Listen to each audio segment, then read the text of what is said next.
Georgia Public Broadcasting presents the 2006 Georgia High School Association's football semifinals. Funding for this program is provided in part by Georgia Electric Membership Corporations, the International Brotherhood of Electrical Workers, IBEW Local 613, Atlanta, Wachovia, the Georgia Student Finance Commission, by viewers like you, and the Georgia High School Association, who wish to thank the Georgia Dodge dealers, State Farm, and Verizon Wireless for their support of high school sports programming on GPB.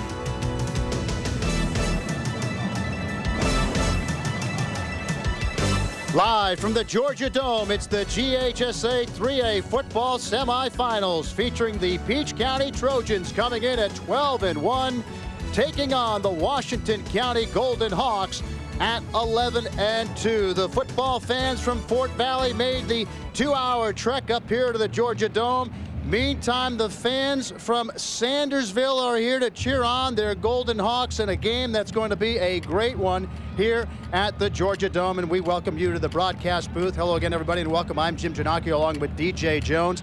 This is game 2 of 10 live here at the Georgia Dome over the next 2 days here on GPB, and DJ, this is going to be a good one. This is going to be a good one, but when back in training camp a couple of months ago, every high school football player, this is where they dreamed of being.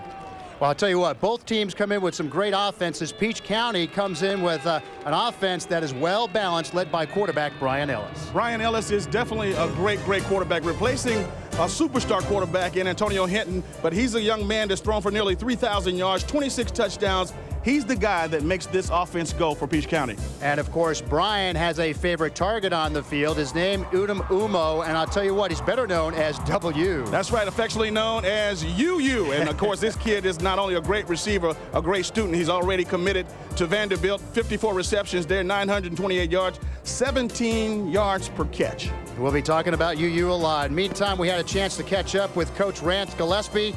He told us what we can expect from the Trojans. Well, offensively, we're very multiple. We're a West Coast offense. We've even adopted a lot of their terminology and things of that nature. We're a big zone run football team. Probably the most important feature of our offense is our line of scrimmage. It is quarterback oriented, and we feature a lot of different skill people. Defensively, we base out of a 4-3. Try to give some multiple looks and do a lot of different things defensively. We're really excited about our front seven. A bunch of those guys are back from last year. The secondary was young at the beginning of the year, but they've grown up and done a great job as the years gone along. Coach Gillespie. Now, meantime, Washington County, DJ, very strong on defense. And offensively, they believe in the run, run, run. They've got a 1-2 punch in the backfield. Absolutely. And when you're talking about running the football, Roscoe Walls is a young man that has a tremendous amount of real estate, nearly 1,600 yards this season, averaging 7.8 yards per carry. But again, he got nicked up in the very last regular season game, had a high ankle sprain, hadn't been really effective in the last 3 playoff games, but he has been graded ready to go for this ball game. So if he's ready to go, look for a big day of rushing with Washington County. I'll tell you, another player to look for is Cardinal Coleman. He is a very strong, talented linebacker, but he can also do some damage on offense. He's the head hunter on defense, 110 tackles there, 4 sacks. But this kid comes from great genes. Robert Edwards and Terrence Edwards, the former Georgia Bulldog stars, that's their cousin. We had a chance to catch up with head coach Joel Ingram before the game. He told us what we can expect from the Golden Hawks. Well, offensively, we run the I formation. It's very similar to that of the old Nebraska offense under Coach Tom Osborne, and we like to run the ball downhill and a lot of 2 tight end sets, and we believe in it, and it's been real good to us for several years. Defensively, we run 8-man front based out of a 4-4 defense. We run a few different coverages, and it's another system. We actually bought that idea originally as a jet robber idea from Florida State. And we've kind of taken it and nurtured it a little bit into the way it fits our athletes. And so we really believe in it too. DJ, two great coaches, Coach Ingram, Coach Gillespie. It's going to be a great game. It is a great game. Coach Gillespie coming off a Player of the Year last year. And, of course, Coach Ingram on the other side had some awards, accolades to his credit. But the best coaches make it to the Dome, though. Absolutely. All right, we go downstairs now to our third member of our broadcast team, and Gerald Oliveri. Hello, Gerald. Hello, Jim. Well, we just heard from Coach Ingram, and in his first year as the head coach, we have to remember that things weren't always good for the Golden Hawks. They started off by losing 2 out of their first 3 games, and people started to wonder about the program. But the turning point came on a Monday afternoon in Sandersville after their second big loss to Dublin. The team had an intensified practice, and Coach Ingram says that was the most physical practice that he's seen in his 7 years there at the school. And he said that after that practice, the team showed him that they were ready to win and that they were not going to quit on the season, and they in turn ripped off 10 straight victories. And Jim, they're hoping to make it 11 here today. I understand. Thank you, Gerald. It's the 3A football semifinal coming your way. Peach County and Washington County as we get it started from the Georgia Dome. Let's get it started. Let's get it started in here. Let's get it started. Let's get it started in here. Yeah. Lose control. And welcome back to the Georgia Dome as you see the teams take the field under the big top here in downtown Atlanta for the AAA football semifinal. And what a game it's going to be, DJ. These two teams come in, they're fired up and ready to go. Absolutely. And, of course, the winner of this game will go on to play for the AAA state championship game. So they need to have their A games here if they expect to advance. There you see it. Peach County coming in at 12-1 on the year. The defending AAA champions taking on the Golden Hawks, who are 11-2 on the year. And there you see the Golden Hawks. And I'm telling you, these guys, they're ready to go. They got some nerves going, but they're ready to play some football. Absolutely. If you can't get excited for being here, of course, and what's at stake, you definitely have an opportunity to get excited about it right now. Only 4 teams left. There you go. It's Shaw beat Carver 16-14. They'll play against the winner of this one next week in the AAA championship. Of course, it's Peach County and Washington County as we get ready to kick it off here at the Georgia Dome. What a great game it's going to be. Kicking off for Peach County will be number 11, Juan Rodriguez. He's got a great leg and won one of the football games for the Peach County Trojans. Back deep to receive is number 43, Roscoe Walls. And, of course, you'll be hearing a lot about Roscoe Walls today in this AAA football semifinal. And we are underway. And this one goes straight up and is caught at the 31-yard line by Cardinal Coleman. He had a fair catch, and that's where Washington County will go to work 1st and 10 on offense. Well, you notice there, obviously, Peach County didn't want to kick the ball deep. Great return men back there in Walls. And, of course, Ventrusky Jordan is the quarterback there. You see him. He doesn't throw that much because this is a great rushing football team. There you see Ventrusky Jordan. And I'll tell you what, he is not known for, like you said, for throwing the ball a lot. But these guys, I'll tell you, they love to run the football. I mean, they're going to run the football, so expect the clock to run throughout this first quarter as they get set. So it's 1st and 10 at the 31-yard line. And right back, look at this. Jordan right off the top, hits his receiver. And that's a first down. Good catch by number 31, Darius Lee. So right out of the gate, we say, oh, they don't like to throw, and boom, first play of the game, there it is. Absolutely. Look at the play-action pass there. Quarterback finding Lee down the middle. Lee is the leading receiver, but wouldn't you know it? We said opening up, they don't throw much, but first play-action pass, completion. Great start here for Washington County.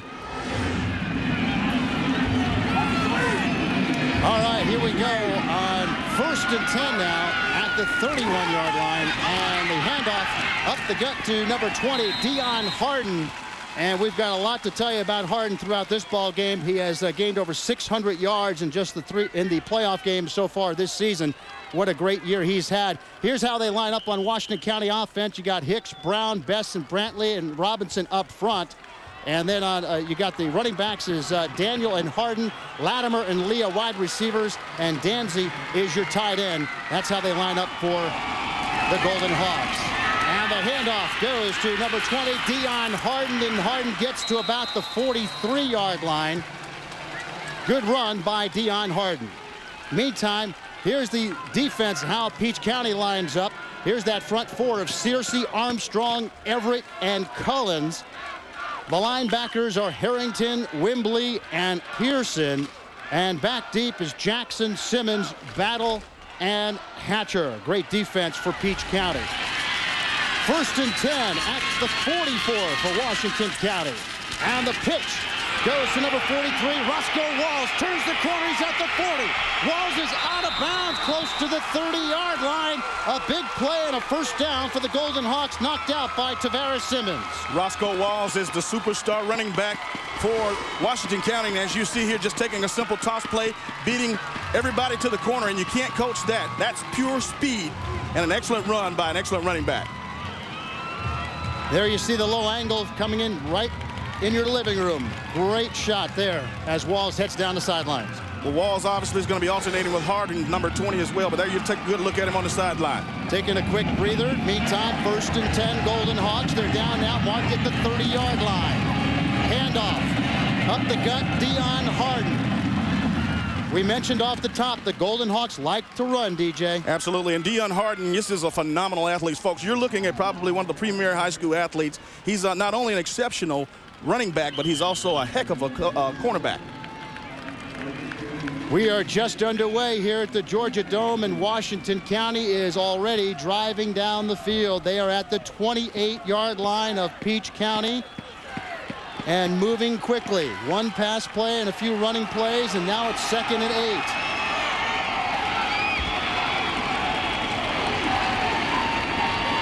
8. Long snap count, pitch goes to Harden. Harden looks to turn the corner and is finally knocked out of bounds at the 24-yard line. Good defense by Peach County from letting Harden break loose on that play. Here's you can take a good look at Harden here. Here's another speed merchant here, getting to the outside there, but great pursuit angle there taken by the Peach County defense. There you see Harden's numbers on the year, 104 for 937, but he's had over 600 in the postseason. What a postseason party it's been for Dion Harden. 3rd and 4, big play coming up for Washington County at the 24-yard line. Pitch it goes to Roscoe Walls. He turns the corner and gets to about the 15, and that will be enough for first down for Washington County. Great run by Walls, stopped by Kip Pearson. Right off the bat, you can see the burst, the explosion there by Walls, and I'll tell you what, he had a high ankle sprain here that he's been battling a couple of weeks, but we can't tell here in the early goings. Another great shot of Roscoe Walls turning the corner as the Hawks continue to grind up the yards in the early going. 1st and 10 at the 15-yard line for the Golden Hawks. 3 backs set in the backfield. And the handoff goes to number 43, Roscoe Walls, and Walls is caught up at the line of scrimmage. Good defensive play by Peach County, led by number 8, Terrence Hatcher. And Peach County, obviously, the defensive line does a great job of pushing, as you saw there, getting penetration, and that's what they're going to have to do all day in order to stop Washington County's running game. So that'll leave a 2nd and 10 now at the 15-yard line.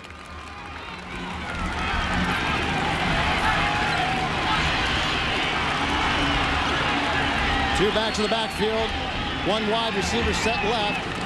And here's the pitch to Harden, and Harden maybe picks up a couple on the play as Peach County starts to get tougher in that red zone. Big hit by Kip Pearson there, meeting him up inside there. Take a look at it. Just another toss play here coming right at you. Watch, Pearson's the first one with his hat on him, and of course 3 or 4 more Peach County defenders swarming. And as we said, there's defense. They're rooting for Peach County to hold Washington County here. But as we said, Washington County's going to look to eat up that clock, DJ, and it continues to run on 3rd and 9. Big play for the Golden Hawks. Jordan looks in the end zone, has the receiver. Touchdown, Darius Lee. Tremendous job. Again, play action faking, of course, running the ball, and all of a sudden you play action pass and you hit your leading receiver. We saw the first play of the game, something similar, but taking another look at it right now. Great play action pass there. And getting open in the back of the end zone. Tremendous job by Lee with the catch and the touchdown. And Trotsky, Jordan, look at him. He looks so comfortable in the pocket and then fires. Great pass. And Lee makes the catch. Ethan Jackson on to attempt the extra point for Washington County as they lead it 6-0 here in the early going. Here's the snap, the hold, the kick gets up, and it's no good. It's off to the left, and Washington County has the early lead, 6-0.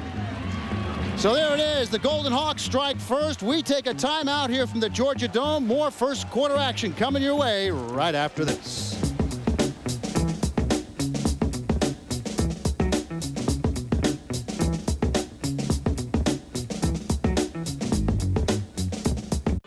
Back here at the Georgia Dome, there you see Washington County has struck first. They lead it 6-0 on the 15-yard touchdown pass from Jordan to Lee.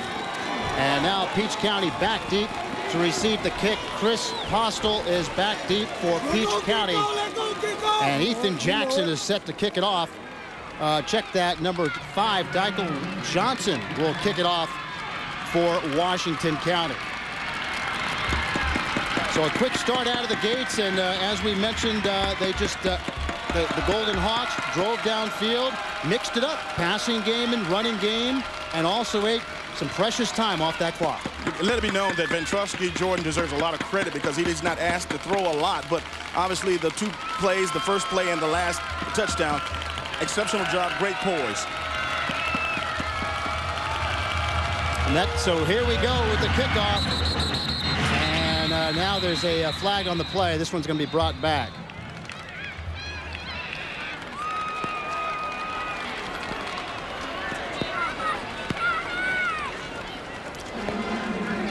There's a flag on the play, so it looks like this one's going to go against Washington County. Guys a little anxious here. Dead ball foul, offside on the kicking team, 5-yard penalty, re-kick. So there's the call. So now Washington County will back it up 5 yards and kick it off from the 35-yard line. And of course, it's Deichel Johnson that'll be doing the kicking for Washington County. Good shot of the football. We got a great team here, technical crew, just covering every angle here at the Georgia Dome for the semifinals. Coming your way for 2 days, 2 full days, today and tomorrow, live on GPB.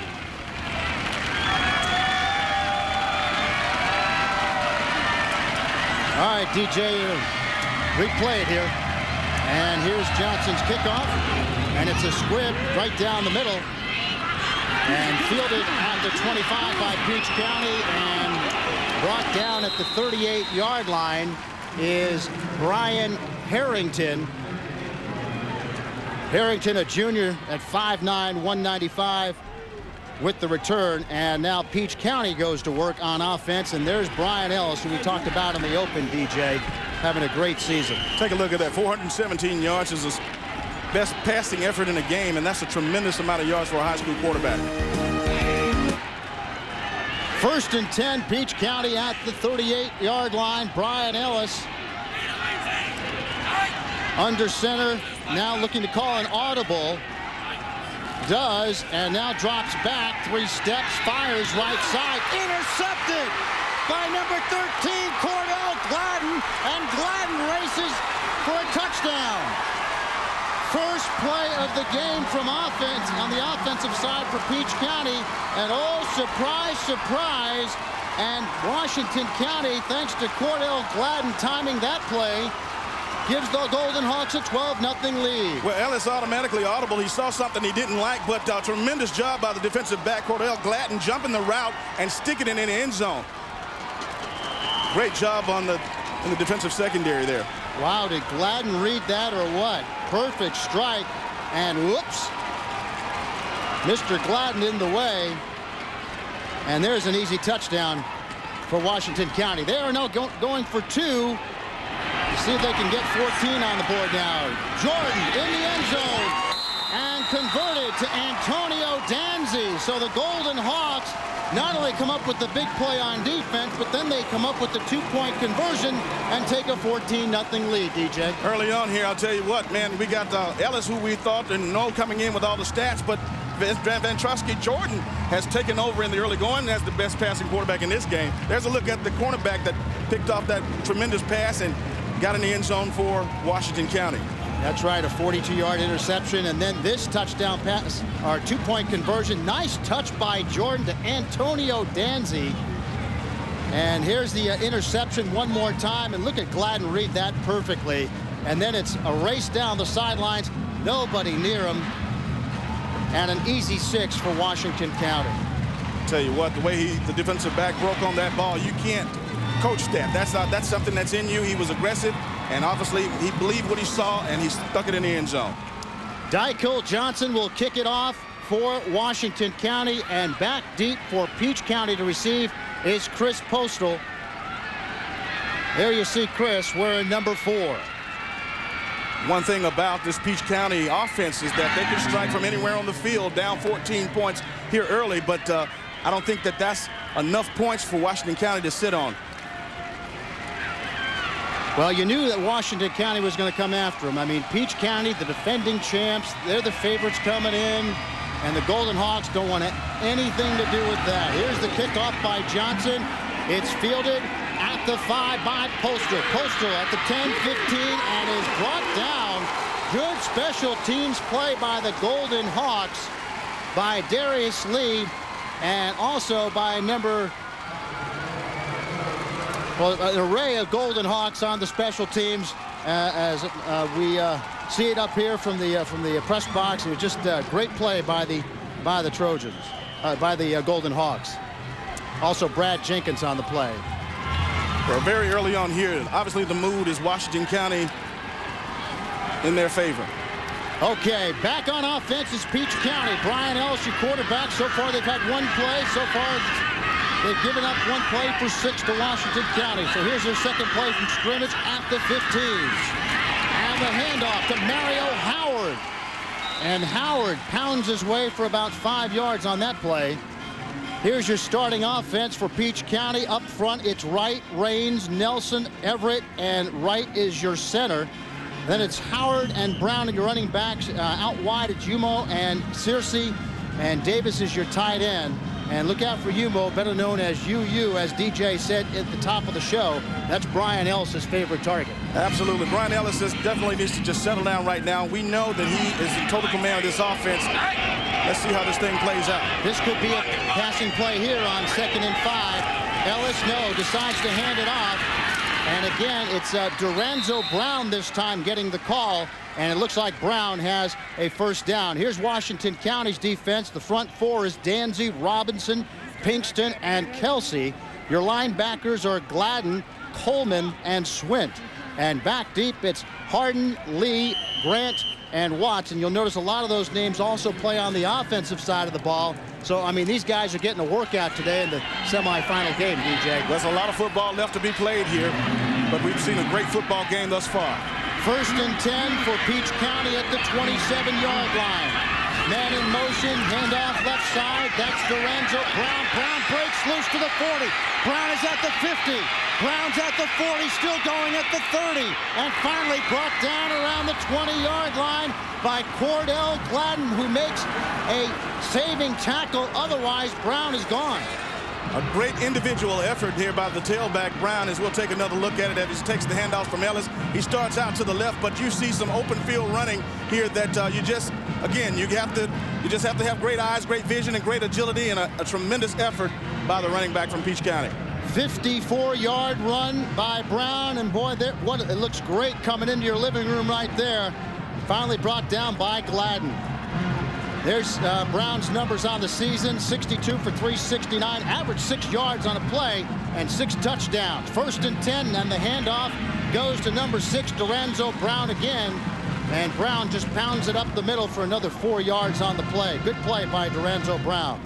Well, definitely Peach County seems to have settled down, and of course Brian Ellis and this offensive football team realizes that they have dug a hole for themselves, so they're doing the right things to get themselves back in this ball game.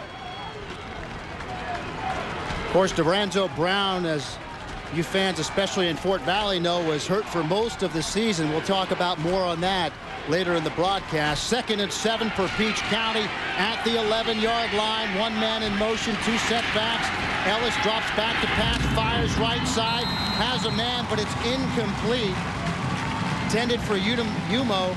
Of course, UU, DJ. Absolutely, but the defensive back on the play, Dion Harden, again, I'll tell you, he's a tremendous running back when he was called on by Washington County to fill in for Walls, but this is the position that I noticed on tape watching him play. He breaks on the ball, he mixes it up. He's a tremendous athlete, and he's a tremendous defensive back. Golden Hawks are very tough in the red zone. I mean, have not allowed a lot of points throughout this year, and now that Peach County is there, they're going to toughen up on D and make it tough for quarterback Brian Ellis and the offense. 3rd and 7, big play for the Trojans as they try to answer on Washington County. Ellis drops back, looks, fires left side, has a man, that's Tony Davis, and Davis is thrown out of bounds at about the 3-yard line. Good catch by Tony Davis, stopped by number 18, Ventaris Grant. Well, here's another look at the play, and you wonder how this Ellis kid has thrown for nearly 3,000 yards, but you check the progression there. That was his second option after, of course, looking down the field. But again, you have to be able to come off of your first read if it's not there, and he goes over to his outlet, which is back out of the backfield. Again, keeping the chains moving. Now 1st and goal from the 3 for Peach County. And the handoff straight up the middle. Touchdown, Mario Howard. Mario Howard gets the call from 3 yards out and goes untouched. And Peach County scores their first touchdown of the game, DJ. Well, you got to give a lot of credit to those young men up front there. I'm talking about the center right, Everett and Barnes, the actual guards there. But you know what? That push up front that you saw was a tribute to those offensive linemen opening up the hole so that the running back could walk right into the end zone. Juan Rodriguez on to attempt the extra point. The kick is up, and it's good. And so, just like that, Peach County strikes like lightning, and they are back within 7 of Washington County. Here's a replay of the touchdown. You see there, he didn't get touched, so that tells you that the offensive line for Peach County did a tremendous job on the defensive line of Washington County.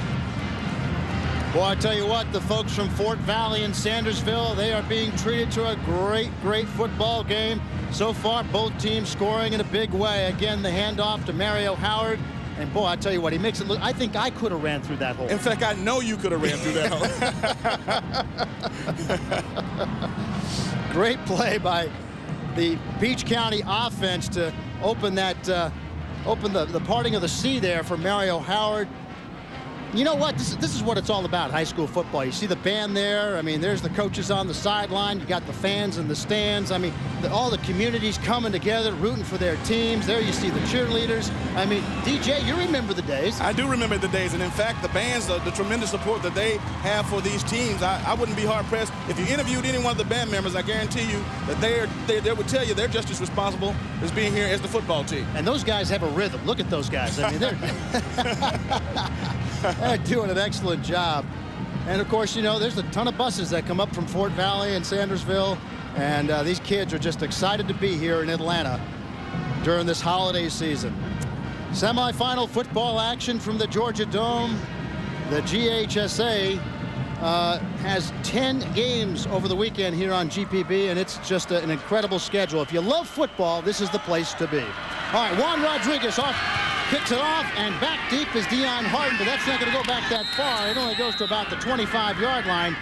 Fair catch is called for and made by Cardinal Coleman, and that's where the Golden Hawks will go back to work on offense. 1st and 10, DJ. Well, you know, I had a chance to see Peach County play LaGrange a couple of weeks ago, and the kicker there, the way he's doing the kicking the ball to that spot on the field, that's something that's always planned, and that's what they did against LaGrange. So obviously they feel that they trust their defense to go ahead and line up at that spot rather than kick the ball deep and giving the opposition the opportunity to run it back on it. That's right. Okay, so the Golden Hawks start at their own 26-yard line. 1st and 10, led by number 4, Vantrosky Jordan, the quarterback, and Jordan hands off up the middle. That's Dion Harden, and Harden picks up about 6 yards on the play. Good run by Dion Harden. You know, I mentioned the Peach County offensive line on the touchdown, but just on that last play, boy, a tremendous job by the Washington County offensive line there, getting a big push there and responsible for that pickup of about 5 yards. Speaking of 5, just under 5 minutes to go here in the first quarter as the Golden Hawks come up to the line on a big 2nd and 4 play. against the Peach County defense. And the pitch in the backfield, and that's Harden again. And Harden goes nowhere this time. Good defense by Peach County. Stopped by a couple of players, and I'll tell you what, that swarming defense of the Trojans has got an eye on that offense of Washington County. Yes, indeed. I'll tell you what, on tackle there, big Dion Armstrong, tremendous job there, getting his hands in there and tripping up the running back there, Harden. So we have a third down and about 3 to go for the Washington County Golden Hawks. Coming up on 4 minutes left to go in the first quarter. Van Trosky Jordan under center.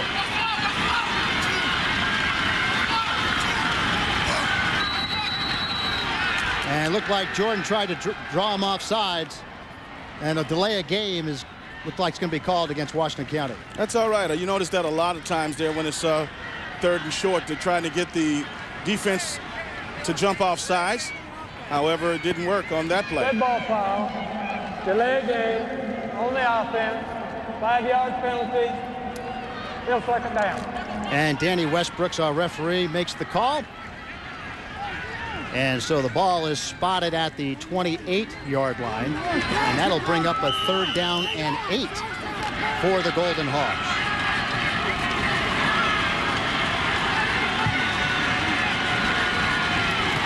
Jordan drops back, looks right, fires, intercepted. Big defensive play by Peach County as Jordan is intercepted on the play. Intercepted by number 16, Tavares Simmons. There you see him being escorted off the field after a great defensive play, DJ. You take a look at this, and obviously Ventreski Jordan is he's looking at his receiver the whole way. Great jump on the ball by the defensive back, and obviously when you look at a guy all the way down the field, you make it that much easier for the defensive back to jump in front. As you see him picking it off clean and making a tremendous play for Peach County. So Peach County now gets the ball at the 36-yard line of Washington County on first down. The ball is carried, and a good pickup by number 12, Peach County, Mario Howard. We made mention just a few minutes ago when Washington County was out front by 2 touchdowns. You know, that didn't mean a whole lot, of course, based on the offensive production of Peach County. You see that they were already within a touchdown and have the ball back, ready to tie this thing up. Howard picked up 6 on the play. That brings up a 2nd and 4 for the Trojans of Peach County.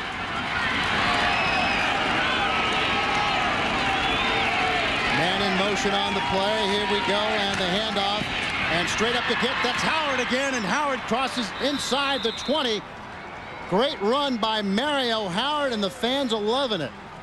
Stopped by Keith Swint and Venteris Grant. Look at the push of the right side of that offensive line there. He ran through the door clean, and again, he didn't see anybody until he got into the secondary. Ran right past the defensive line, through the linebackers, and getting hit there in the secondary. Now Peach County is in the red zone of Washington County at the 19-yard line. 1st and 10. There's the numbers on Howard for the day. 4 of 20. 4 rushes for 25 yards and a touchdown.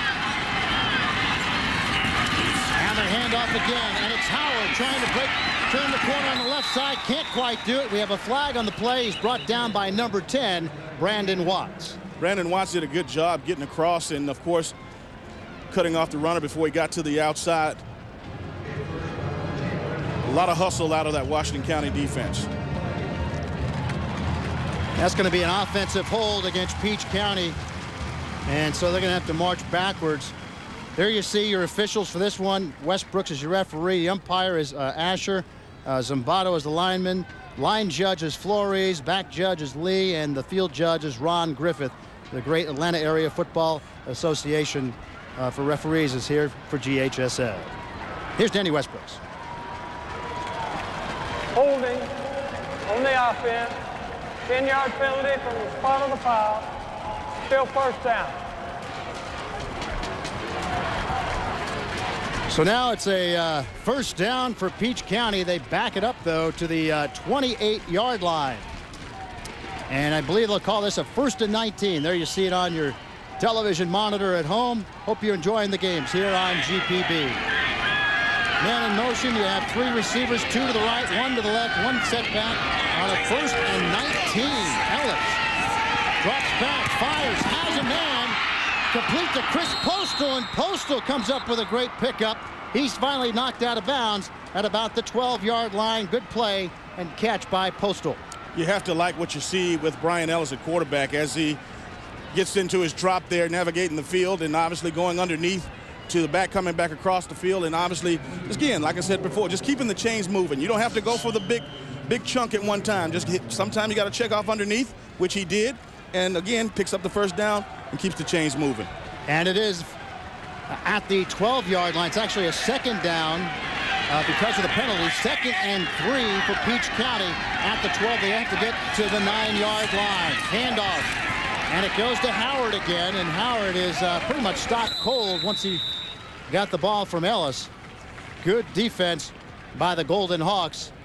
And that front four is tough. It is tough, and you talk about the front four of Washington County. At Cody Robinson and Emmanuel Kelsey, the two big defensive linemen on the inside there, and the two tackles there, Antonio Danzy and Edward Pinkston. Under 2 minutes to go till halftime between Washington County and Peach County. Of course, the Trojans are knocking on the door. Excuse me, until the end of the first quarter. DJ, I'm having so much fun. It's just like I feel like it's going by so quick. 3rd and 3. It can happen, man. That's right. 3rd and 3. Ellis with the handoff. Duranzo Brown trying to break free. The Golden Hawks read that one perfectly. Good, tough defense by Washington County as you see Brown on the handoff. What makes this play is Darius Lee coming up and containing there. You see in number 31, the Washington County defensive back coming up and forcing everything to go back inside, and all of his buddies came over to finish everything off. Shaquan Hicks, number 67, came up with the big hit from Washington County. Now it's a 1st and goal for Peach County at the 7-yard line. One man in motion, and the handoff straight up the gut. There goes Duranzo Brown. Brown fights his way inside the 5-yard line as we're under a minute to go in the first quarter. Brown was running like a man that had his nose and knows what the end zone smells like, but again, getting his team in position to tie this game up after falling behind 14 points is a big credit to Rance Gillespie's Peach County offense. So they mark it at the 5, so it'll be 2nd and goal for Peach County at the 5-yard line as the Golden Hawks look to get tough on defense. Great shot of quarterback Brian Ellis. Man in motion, 2 wide receivers, 2 setbacks, the handoff, fumble, and it's picked up by number 30, Jaquez Moss. Moss makes the recovery. It was knocked out by Duranzo Brown, lost the ball, and Jaquez Moss picked up the loose ball. Good defense by Washington County. That's exactly what you got to have if you're Washington County, if you expect to win this game, but very unusual, a turnover by Peach County's offense. Very few interceptions and certainly very few fumbles up to this point of the season. Very crucial turnover, too, with only 14 seconds to go in the first quarter. Seemed like Peach County had some momentum already. 3 turnovers in the game. The Trojans have 2, and Washington County starts 1st and 10, way back on their own 4-yard line. Pitch to Dion Harden, and Harden maybe picks up a yard on the play. This is the point on the field that when you're a defensive team, even though that was a turnover, you pin your ears back. All right, we have reached the end of the first quarter. Washington County has the lead after 12 minutes, 14-7 over Peach County. Second quarter action coming your way next on GPB.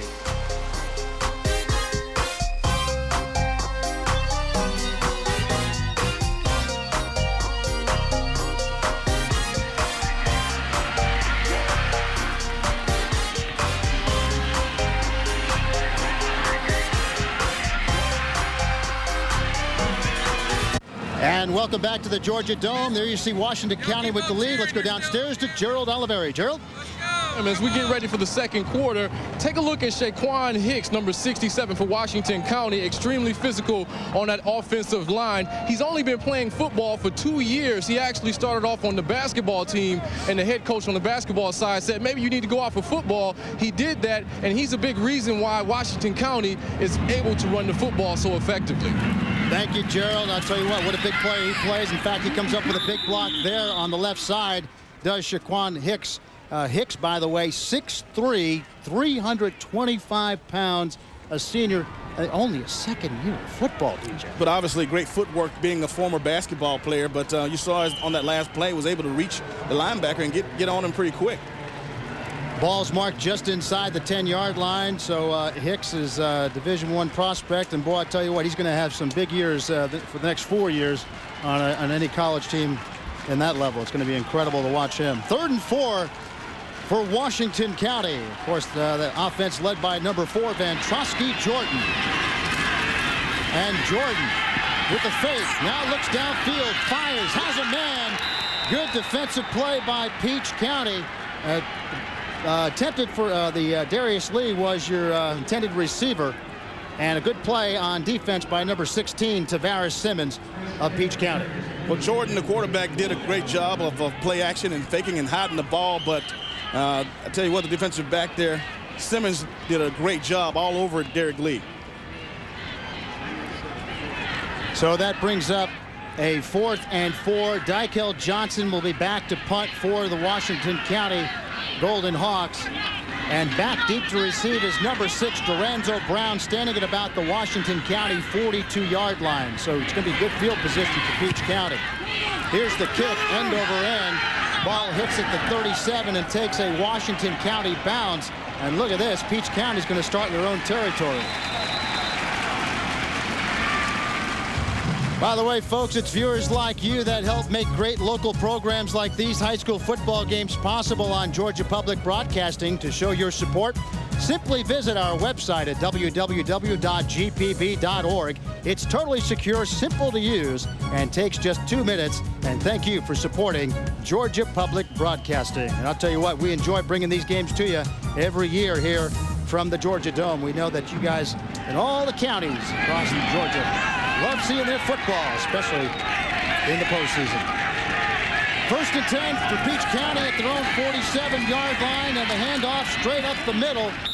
And that looks like Mario Howard comes up with a nice run and gets into the Washington County territory. Looks like they'll mark that ball at about the 47-yard line. So a pickup of 6 for Mario Howard.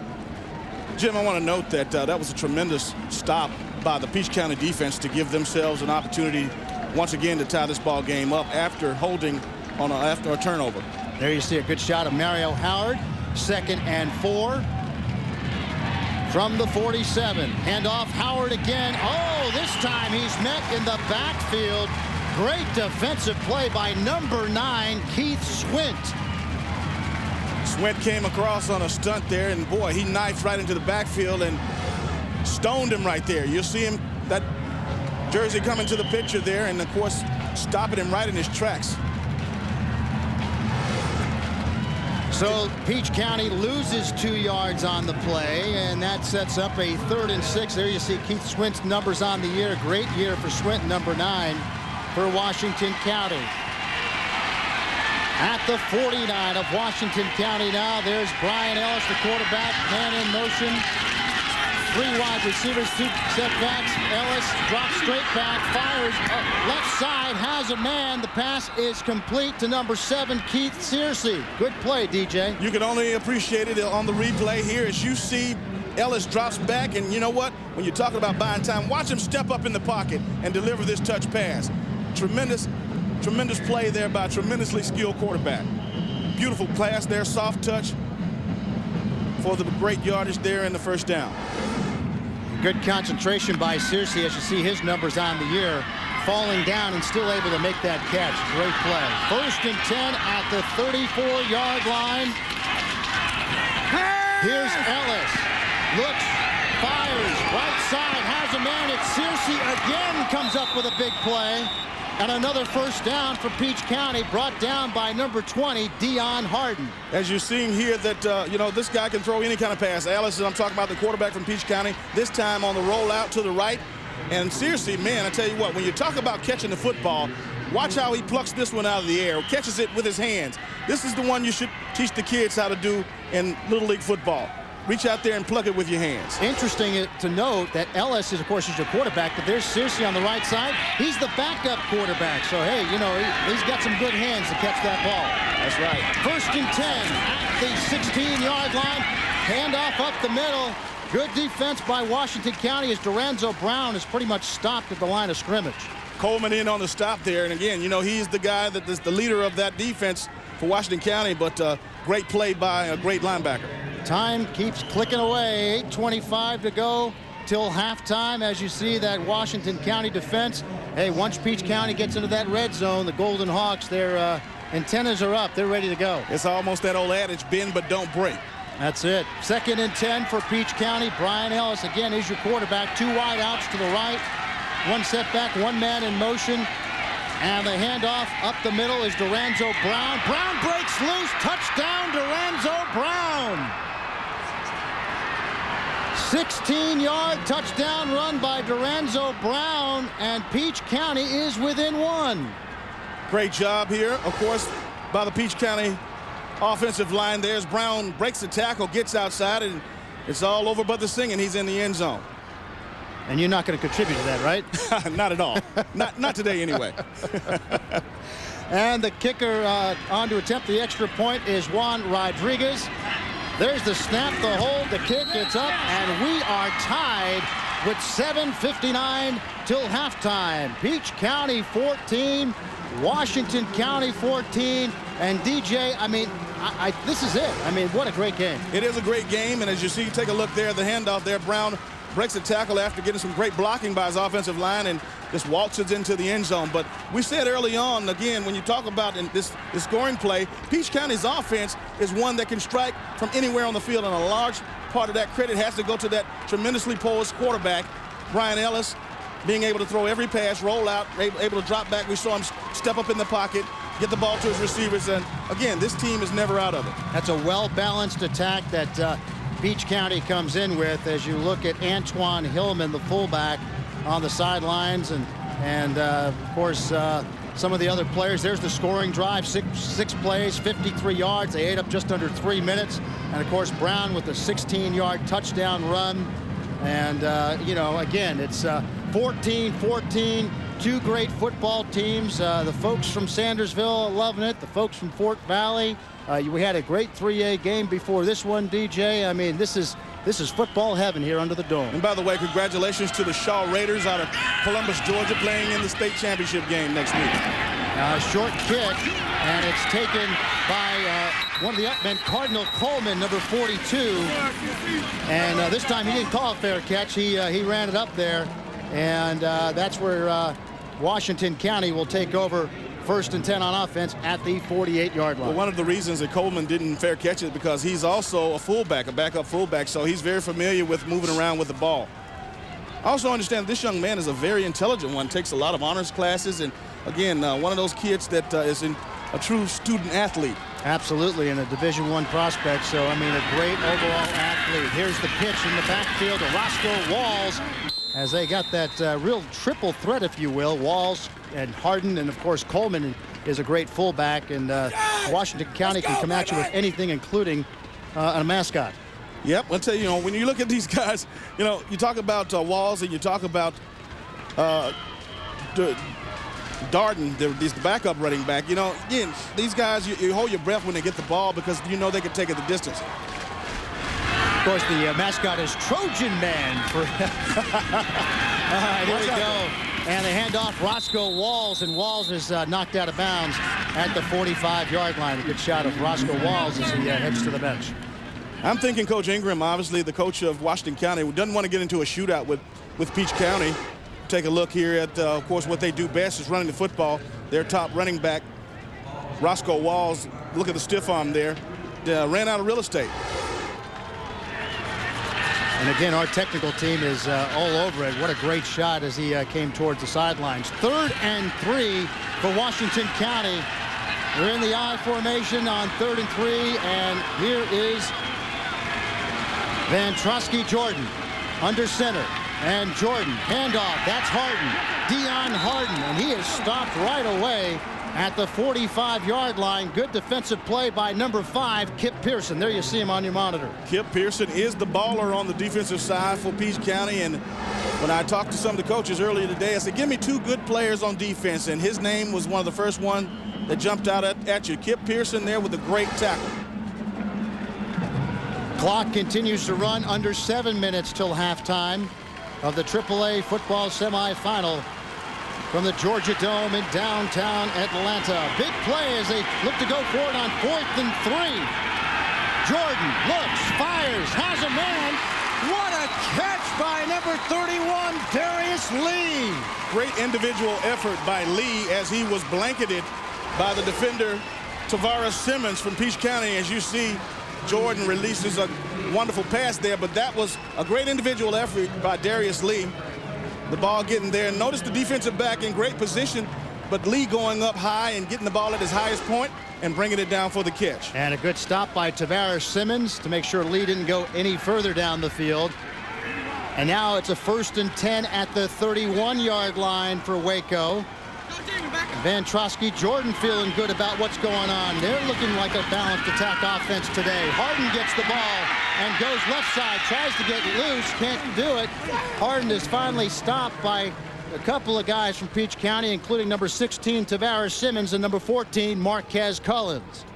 When I look at running back Dion Harden, number 24, Washington County, I get excited because he's probably one of the more explosive athletes that I've seen in high school football this year on both sides of the ball. Had an opportunity to watch some tape and see him have the tremendous 3 games in the playoff where he rushed for nearly 300 yards.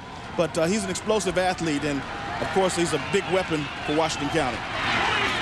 2nd and 7 from the 28-yard line. The pitch goes right side. That's Dion Harden looking to turn the corner. Harden does turn the corner and finally knocked out of bounds at the 10-yard line by number 16, Tavares Simmons. Well, you just saw a little bit of what I was talking about as far as explosiveness. This young man, you put him at running back, he produces. You put him at defensive back, produces. But look at him getting on the corner, outrunning the angle, turning the ball upfield, and getting the extra yardage. Folks, you don't see that happening often.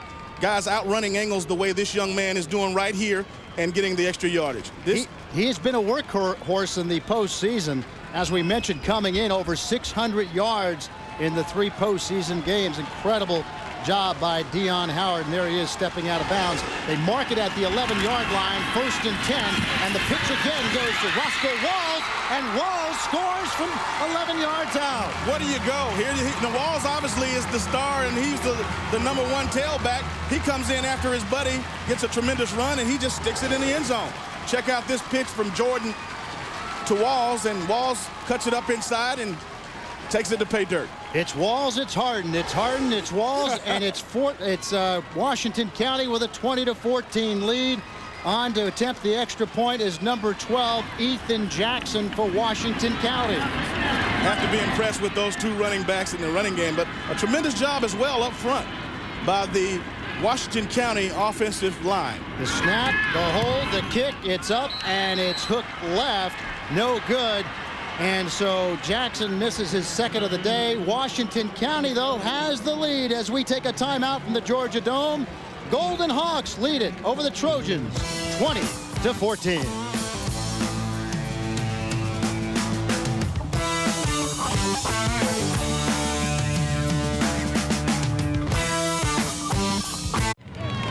Back here at the Georgia Dome, and Washington County has struck again. They lead it 20-14 over Peach County as they march their way down the field. Roscoe Walls, there you see him, ended the scoring drive of 7 plays, 52 yards, 2 minutes 40 seconds with an 11-yard touchdown run. And boy, I tell you what, he's hot topic over there for the Golden Hawks right now between him and Harden. Well, keep in mind now, he had a little injury there the last regular season game, so he's really missed the last 3 postseason games. But boy, if it's getting healthy and timing is what's happening, he picked the right time to get healthy. Deichel Johnson will kick it off for Washington County. Deichel Johnson, by the way, also plays in the band, so he's going to be busy on the field as well at halftime rather than making the trip to the locker room. So, I mean, talk about a guy that plays a lot of football, a lot of music, very talented, Back deep is Chris Postal. He takes it at the 4 for Peach County to the 20. And fumble by Postal. Question is, was he down already? Meantime, Washington County picks it up at the 30-yard line. They say Postal was not down, and Quincy Hall makes the recovery for Washington County. Well, he fumbled after getting a tremendous hit. There's a flag on the field, but you take a look at this, a tremendous hit by Brandon Watts to get that ball loose. As you see him there, as both Watts and Daniel in on the tackle. Watts is still down on the ground, and he's up.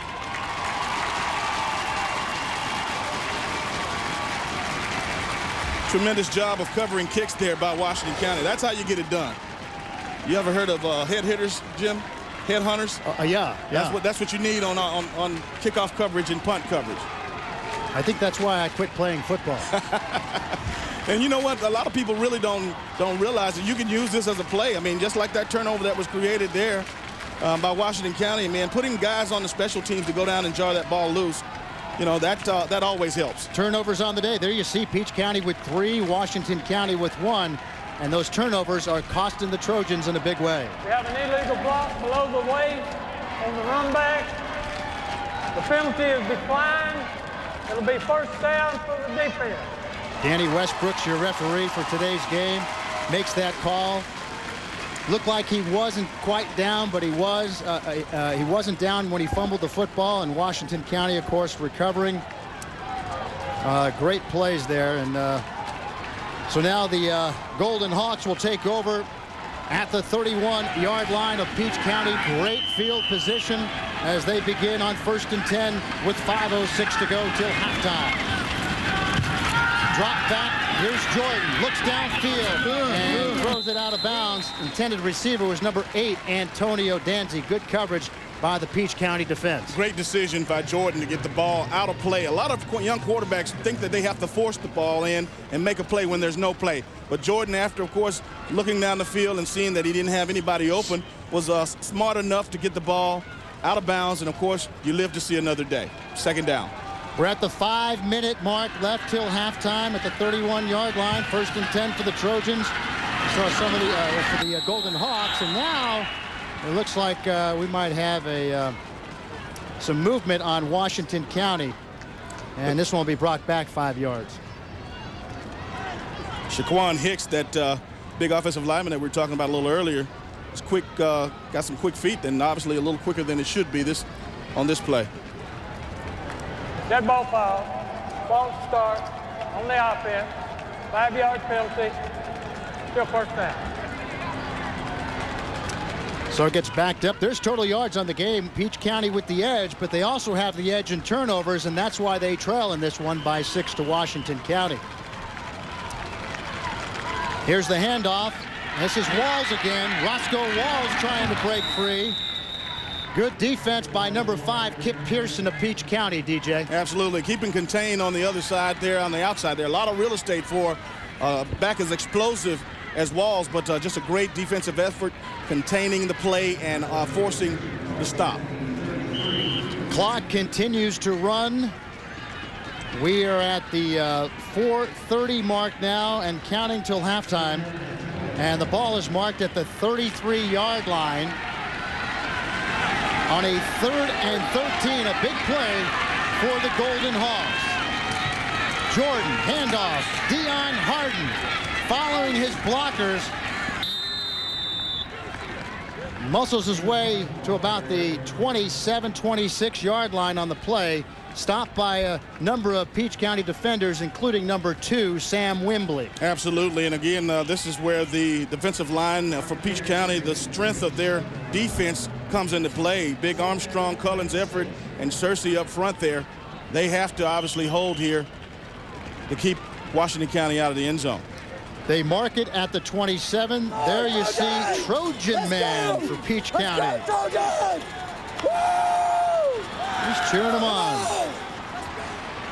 Deichel Johnson in to attempt now a 43-yard field goal. Snap is good, the hold is good, the kick is up, and it is good. Deichel Johnson connects from 43 yards. Tremendous job by the kicker for Washington County after struggling somewhat with the point afters.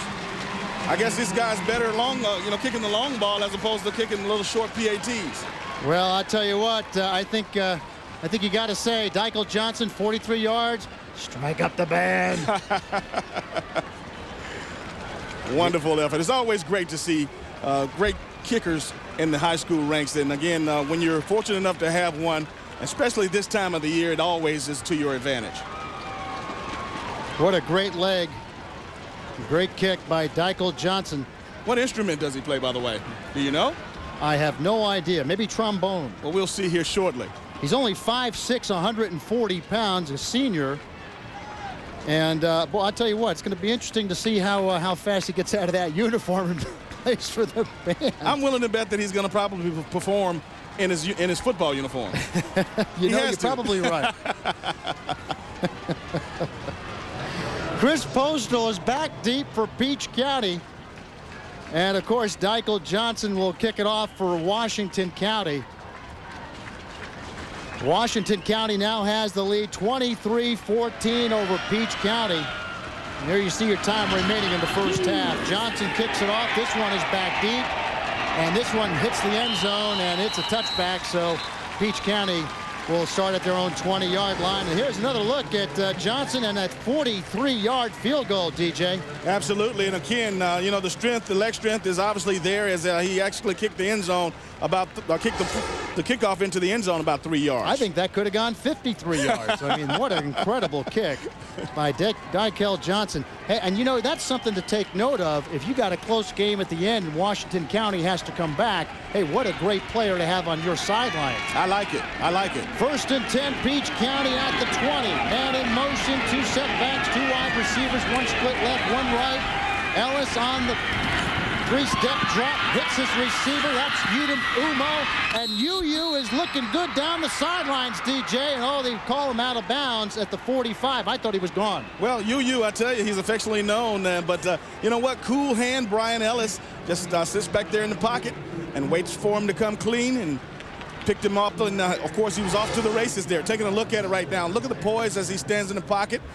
Finds his receiver coming across the field. And UU got a nice little burst there, getting away there, but stepped out of bounds right there. Otherwise, he could have been still off to the races. Absolutely. Another great shot of it as it comes towards your living room. Here comes UU. What a great nickname. Absolutely.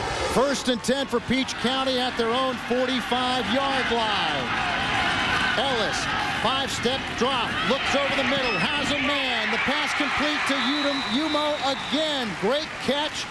Pickup of a few yards on the play. Stopped by number 42, Cardinal Coleman. Been giving a lot of credit to Brian Ellis here, the quarterback, but obviously Rance Gillespie has a tremendous offensive scheme here, and these kids have bought into it. Brian Ellis was just put into a situation where he was stopped filling the gap of a great quarterback. This is the same team last year that threw the ball exceptionally well when Antonio Hinton was the quarterback, who's now at Ohio State. And, of course, he's playing for a national championship on January 8th. 2nd and 6. Ellis, again with the deep drop back, looks over the middle, has a man, and it's dropped this time by Udom Umo. Great receivers all throughout the year for Peach County. And, let's face it, he's human. You can't catch every single one of them, right? But I guarantee you, if you talk to him right now, he'd be the first one to be upset because that doesn't happen normally with UU. He doesn't drop passes.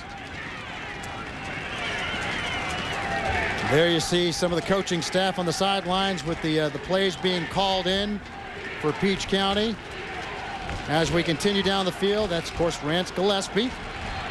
And here's quarterback Brian Ellis under center at the 49-yard line on 3rd and 6. Look at this throw and catch. Great play as Sheridan Thomas, the tight end, comes up with the big catch on a big 3rd down call. Now, again, as we take a look at this replay here, you'll see Ellis back, and he'll hit his tight end on a skinny post right down the numbers.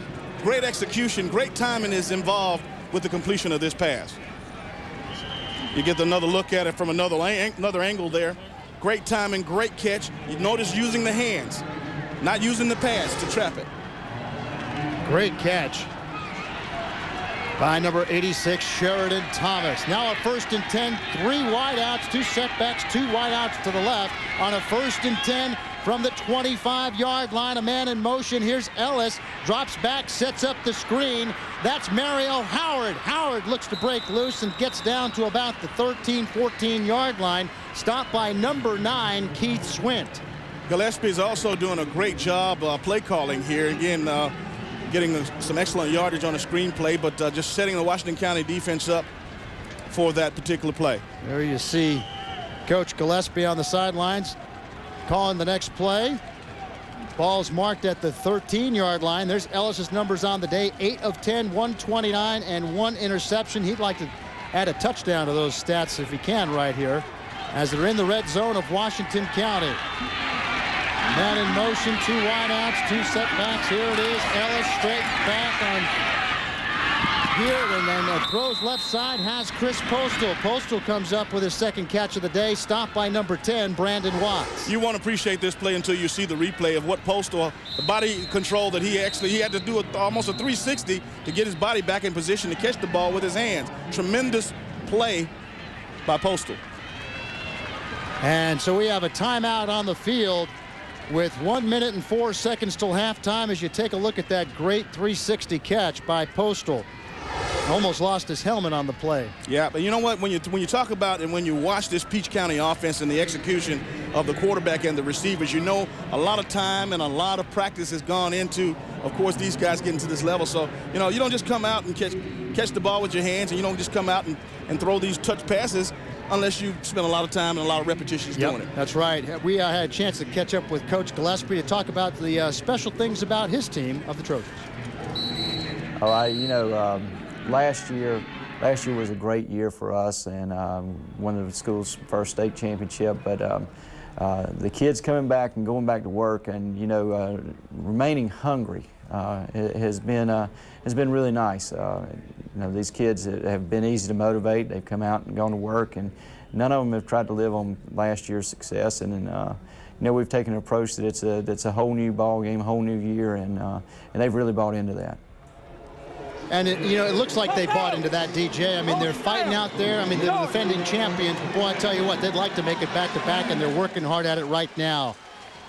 1 minute, 4 seconds to go till halftime. Ellis drops straight back, looks right side, has a man. That's Udom Umo. Touchdown, UU.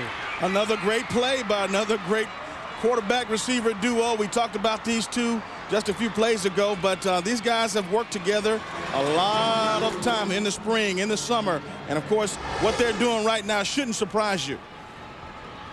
You see there with the drop there, Ellis is back, finds his man UU, and UU gets it into the end zone. Vanderbilt is going to get themselves one fine receiver in UU. And on to attempt the extra point is Juan Rodriguez, and the kick is up. And the kick is good.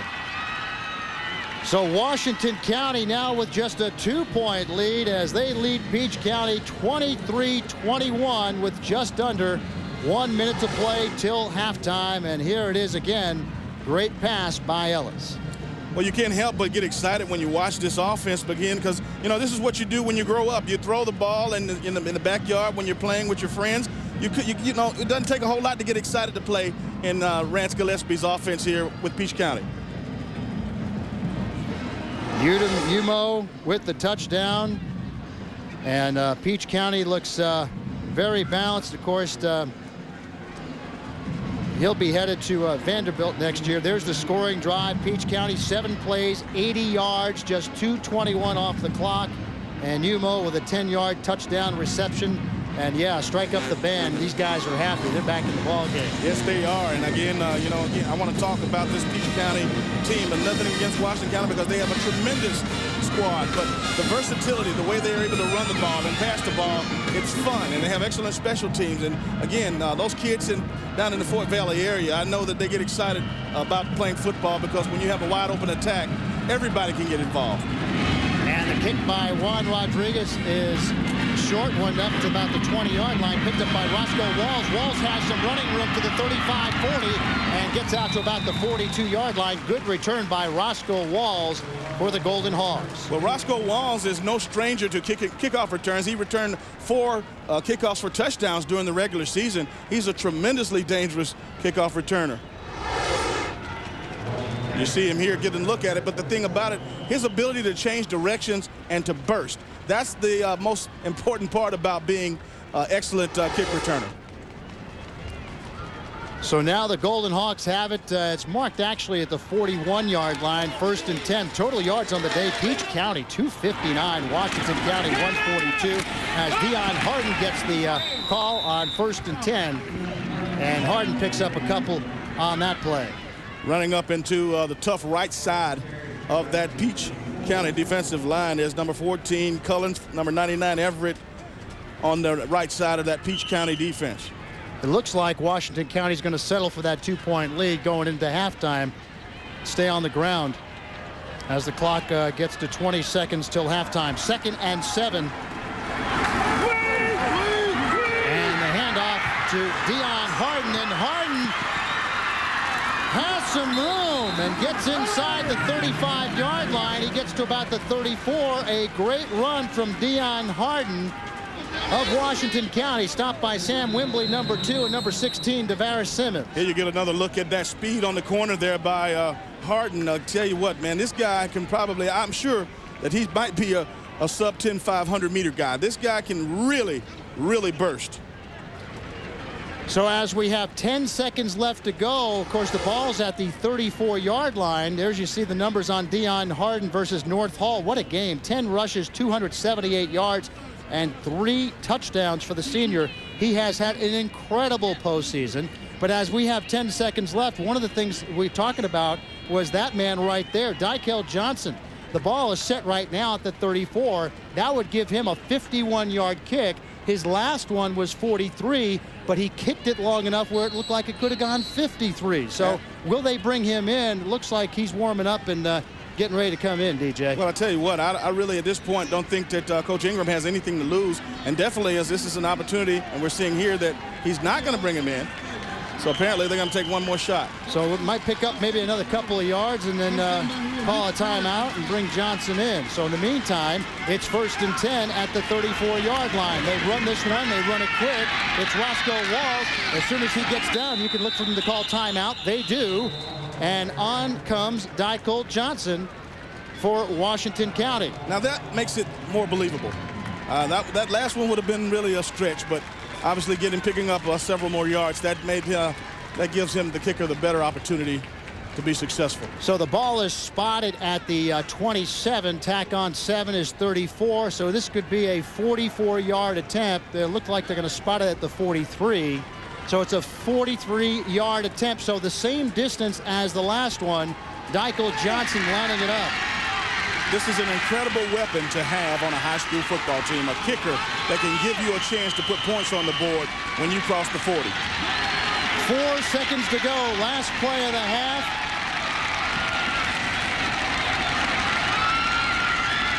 Here's the snap, the hold, the kick gets up, and Johnson's kick is good. Dykel Johnson hits another 43-yarder to close out the first half, and Washington County has the lead, 26-21. What a play by Johnson. Here it is again. There was no doubt about it. He snuck it in that left upright. And let's go downstairs to Gerald Oliveri. Gerald? Hey, Jim, I'm here with Coach Ingram. Before the game, you said you were going to have confidence in what got your team to this point. How would you assess the game plan so far? I don't think we're doing that good a job right now. Peach County, their credit, they're doing a great job defending us. We're not getting movement up front like we need to. We're not slowing down on offense. They've shot themselves in the foot and helped us out with turnovers, but we can't keep doing this. We can't get in a scoring match, Peach County. You get in a scoring match, Peach County, you're feeling your wings too much. But just have to come out second half, try to move the ball, move the chains, and establish some long drives. Roscoe Walls had a touchdown earlier, also had a big return just a minute ago. Just talk about how good it is to have him back in the lineup. It is.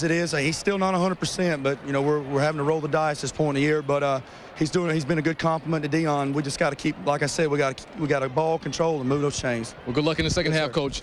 Back up to you, Jim. All right, thank you, Gerald. Here's the kick one more time from Dykle Johnson of 43 yards. He only stands 5'6", 140, the senior does, but he's made 2 from 43, and that ends our first half. From the Georgia Dome, Washington County leads it over Peach County 26-21. Halftime festivities coming your way next on GPB.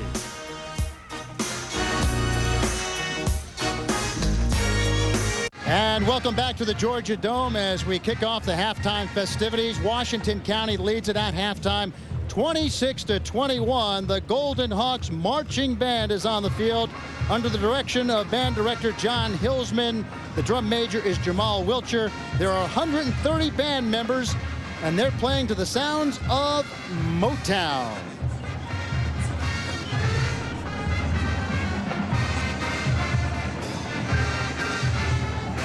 There you see Dykle Johnson, as the half ended after the 43-yard field goal, took off his uniform, headed out, went to go pick up his instrument, and now he's playing with the Golden Hawks marching band, and there he is.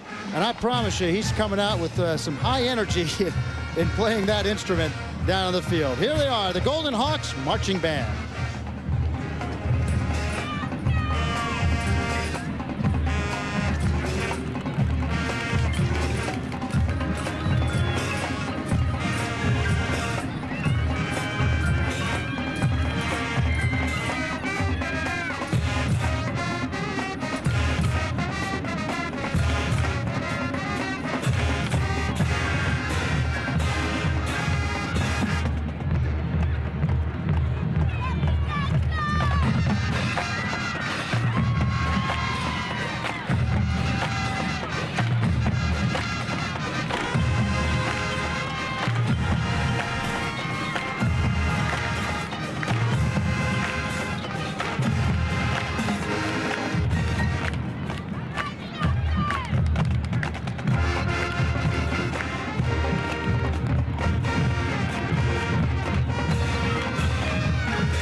The Golden Hawks marching band under the direction of John Hillsman. Let's go downstairs to Gerald Oliveri. Gerald? Hey, thanks a lot, Jim. Now, this is the 7th year for Washington County, 7th time they've been here in the Dome. Your 5th time as the band director. I'm pretty sure it's still special every time you come. Oh, every time you come, it's great. It's something you look forward to and hope for all season. And when you win the 3rd round and you know you're coming, it's a great week come getting ready. Now, I know it's also special because your daughter plays in the band. What's that like?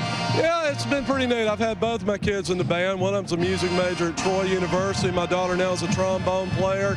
It's a lot of fun to teach your own kid. It's great. Now, Dykel Johnson had a couple of big kicks in the game, a couple of good field goals, but he's also out there on the field. How does that whole arrangement work? Well, it kind of is a unique thing. Dykel's been a band student for a long time, and he started playing soccer when they started our soccer program.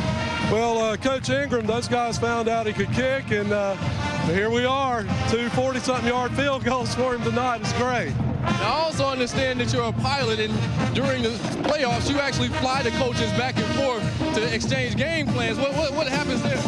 Well, what we do is after a ball game, of course, when we win, we'll go fly and exchange tapes after the ball game. It just makes things a little bit faster, It's a lot of fun. It's great camaraderie between me and the coaches, and we have a great time.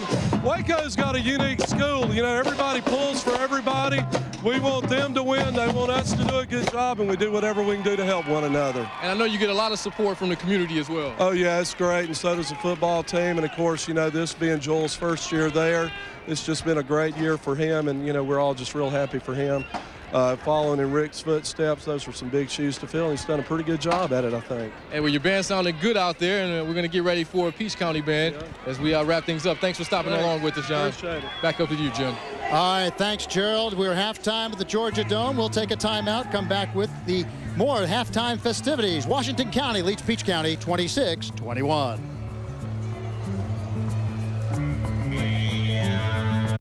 And welcome back to the Georgia Dome. It's halftime between Washington County and Peach County. The Golden Hawks lead the Trojans 26-21. On the field right now is the mighty Trojans marching band under the direction of band director Donald Clark. Not 190 band members on the field, and they will do some numbers including Georgia on My Mind, Respect, and what else but that midnight train to Georgia.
The mighty Trojans marching band. Let's go downstairs to Gerald Oliveri. Gerald?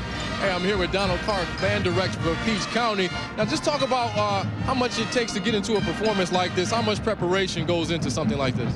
This performance here, we started back at the beginning of the school year, at the end of July. It took us about 3 weeks to work this particular drill and all the songs up. This is our main contest show that we take to competition, which we performed in Hawkinsville the latter part of September and got all superiors on it, so I was real proud of that. Now, I know you're no stranger to the Dome. Peach County has been here several times. You know, just talk about what the feeling is like every time you come. It's always exciting. The students are always excited about coming up to Atlanta and being able to play in the Georgia Dome. So, you know, it's a lot of hype and extra school spirit that goes into everything, I think. And just talk about that spirit from the school and from the community and all the support that you get in the band. It's just wonderful, wonderful. You wouldn't believe how the community backs us, the administrators and everything. We have a lot of support. Everything we basically want, they give it to us, you know, in order to get ready, you know, within reason, okay? All right, well, thanks a lot, Mr. Clark. Let's send it back up to Jim as we get ready for the second half. Good job, Gerald. Here are the first half highlights of our AAA semifinal. Of course, Waco struck first. Ventrosky Jordan to Darius Lee. Great job of play-action pass there, hitting Lee in the end zone. Brian Ellis then got picked off on this play by Cordell Gladden. Gladden getting a great jump on the ball and taking it into the end zone. Waco had a 14-0 lead. Then Peach County struck back. Marco Howard. Great job by the offensive line for Peach County. Dorenzo Brown just got the call then, and that made it 14-all. Another great individual effort by the running back. Back came Waco and Roscoe Walls. Walls, the speedster, gets to the corner for the score. And then Dykle Johnson, the first of two 43-yard field goals. And man, he could have gone 53 yards on this. What an incredible kick by Johnson. And then it's Ellis again, this time to Yumo, and he scores the touchdown. It's 23-21. Bring on Johnson just before the half, before he strikes up the band with a 43-yarder again. And Waco takes the lead, 26-21, and that's our score at halftime. And there you see some of the numbers. Passing yardage, Peach County with the heavy edge. Washington County rushing yards with that heavy edge. No surprise. No surprise indeed, but the time of possession seems pretty even there. But again, we got a lot of football left here in the second half. Incredible football game indeed. A lot of scoring. It's almost like a heavyweight fight as you've watched this great, incredible game between the Golden Hawks and the Trojans. And now we'll take a timeout and come back for the second half kickoff right after these messages from GPB. Welcome back. It's halftime. Washington County 26, Peach County 21. Let's go downstairs. Gerald Oliveri. Gerald? I'm here with Coach Gillespie, and now there were several turnovers in that first half. What do you think was the cause there for that?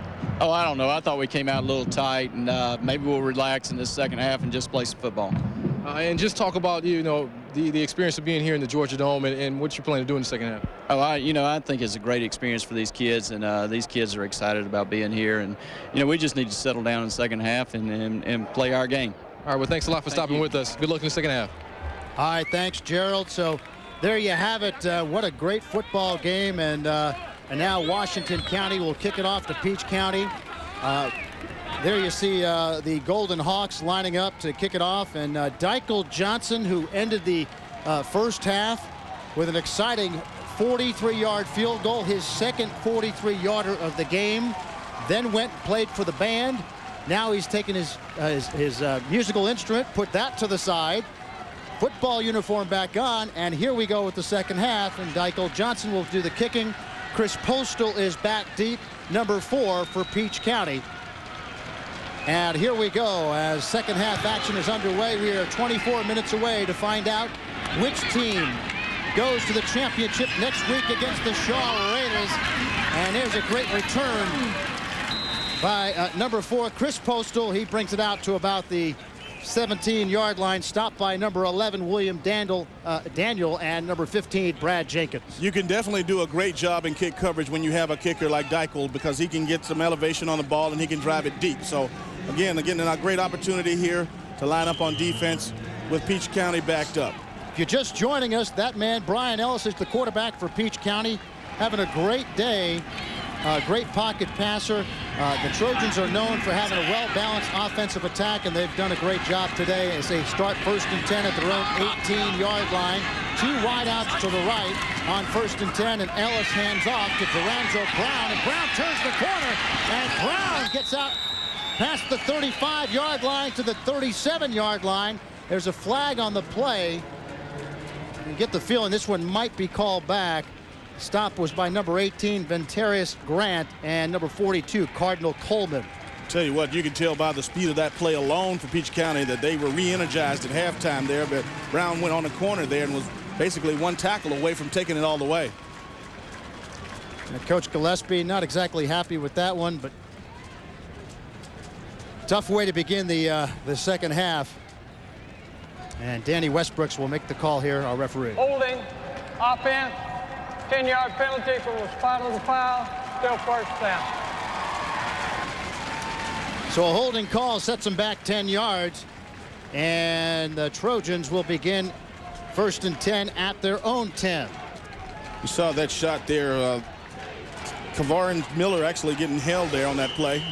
Defensive lineman from Washington County. So 1st and 18 from their own 10-yard line. Ellis, straight back drop, looks over the middle, fires, has a man, complete to Chris Postal. Nice catch by Postal. He gets out to the 31, stopped by number 13, Cordell Gladden, and number 31, Darius Lee. Check out the poise here of Ellis in the pocket. Know he's going to get clobbered, which he did, but he was able to deliver the ball down the field for a big chunk of yardage. I'll tell you what, he can fire that football. And he definitely took a big hit, and he knew he was going to get. That's when you know you got a kid, a tough kid, is going to stand in there, take his lumps, and keep going. 1st and 10 at the 31 for Peach County. Man in motion as we have 2 wideouts, 1 on each side, and 1 set back on 1st and 10 with 11 minutes to go, 3rd quarter. Handoff to Lorenzo Brown, and Brown gets to about the 35 and is stopped quickly by Jaquez Moss, number 30, and number 97, Cravian Miller. Nice job by the Washington County defensive front there, getting penetration and swarming to the ball, causing the ball carrier to get off of his initial track. Sets up a 2nd and 6 now for Peach County. Again, 2 wideouts for Peach County. As Brian Ellis is your quarterback. Ellis, fake handoff, drops back, looks downfield, has a man, fires, complete to number 7, Keith Searcy. Searcy still on his feet, and finally brought down by Ventarius Grant. Folks, you won't even see it in high school or you won't see it in college any better than this. It's a great job, once again, stepping up in the pocket. Take a look at the replay. How Ellis, first and foremost, great ball fake, steps up to avoid the rush, and drills the ball down the middle. Look at these hands of Searcy. Wow. Tremendous job. Just, again, a lot of repetitions and a lot of practice. If you want to throw the ball and catch the ball like this, you've got to put in the work. Quarterback Brian Ellis, 49 yards to backup quarterback and wide receiver Keith Searcy, and a 1st and 10 at the 16-yard line for the Trojans. Ellis, handoff, right side, Lorenzo Brown looks to turn the corner. Brown is knocked out at about the 1-foot line. Knocked out by number 18, Ventarius Grant. Folks, to tell you what, you're talking about taking it to the edge. You won't see it done any better than that. And I know there's a great guy on the other side there, Harden, that can do it. But look at this, outrunning these angles and getting to the corner. That's wanting it, folks.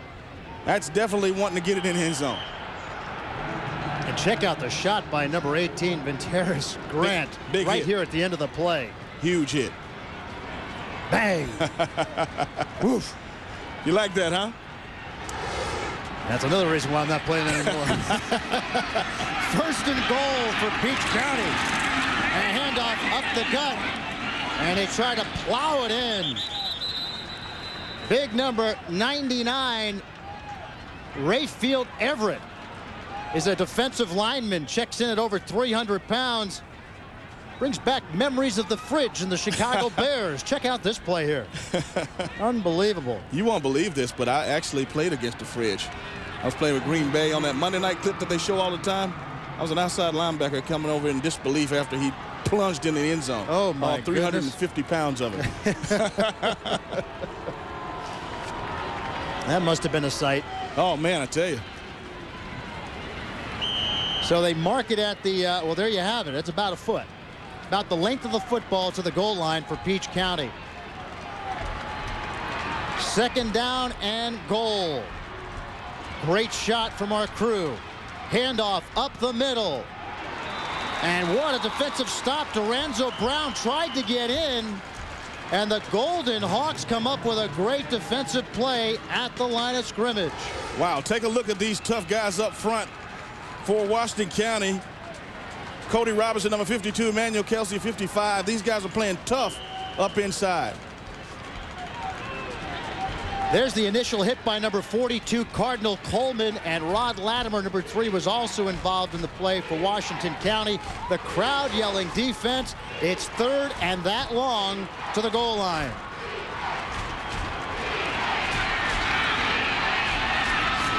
Ellis, handoff, over the top, touchdown Doranzo Brown. Great job once again of just getting it done. Again, me against you, offensive line against defensive line. The offensive line were able to get the penetration on the defensive line, and you see the running back from Peach County able to take it to pay dirt. Terrific drive here. All in all, this was a great drive that ended up for 6 points for Peach County. And so Peach County leads 27-26. So with a 1-point lead, it looks like they might go for 2 and increase it to 3 points. And it looks like that's what they're going to do. So Brian Ellis is in at quarterback. The ball set at the 3-yard line as they go for 2 points. Man in motion is Brown, and now we have a flag, and this one's going to go against Peach County. So now, DJ, they get backed up 5 yards. Now they have to play for 2. Dead ball foul. Delay a game on the offense. 5-yard penalty. So now they back it up to the 8. Do they go for 2 or they go and kick it now? Well, believe it or not, if they were going for 2 and going to throw a pass up, before the penalty, the chances of throwing a pass and it working is better because you have more room. You have more room and more lanes. So we'll see if how this works out for Ellis. Good point. 2 wideouts, 2 setbacks in the backfield. Ellis, 1 man in motion is Doranzo. And here's Ellis dropping back, rolls right, looks for the end zone, fires, and this one is incomplete. It looked like it stayed up in the air. Umo was the intended receiver and almost picked off, it looked like, by Cardinal Coleman, number 42. Here's the play again as he rolls right and throws against the grain. And there's Coleman almost with the interception. Umo almost comes up with it, and then it falls on the ground. Absolutely. One of the few times that you see a quarterback from Peach County that doing something that you normally don't teach. You throwing against the grain is really a big no-no, but he almost got away with it. Well, there's a flag on the play, so they might replay this one. Boy, that would be a big break for Peach County. We have personal foul, roughing the passer on the defense. Half the distance to the goal. Replay the down.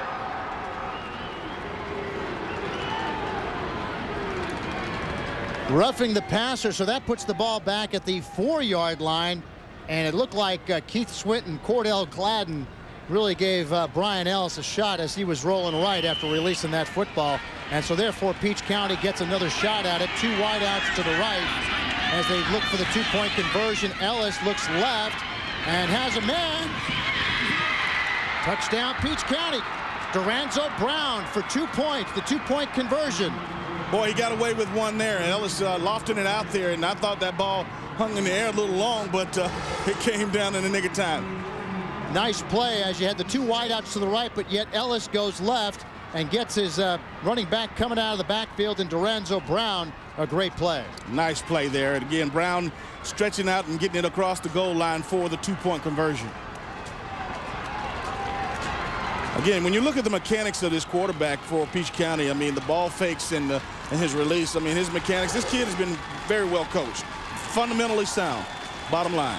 I tell you what, DJ, this is incredible. First of all, the scoring drive by Peach County, 8 plays, 82 yards, just 3:12 off the clock, and Brown caps it off with a 1-yard touchdown run, and then, of course, a 2-point conversion.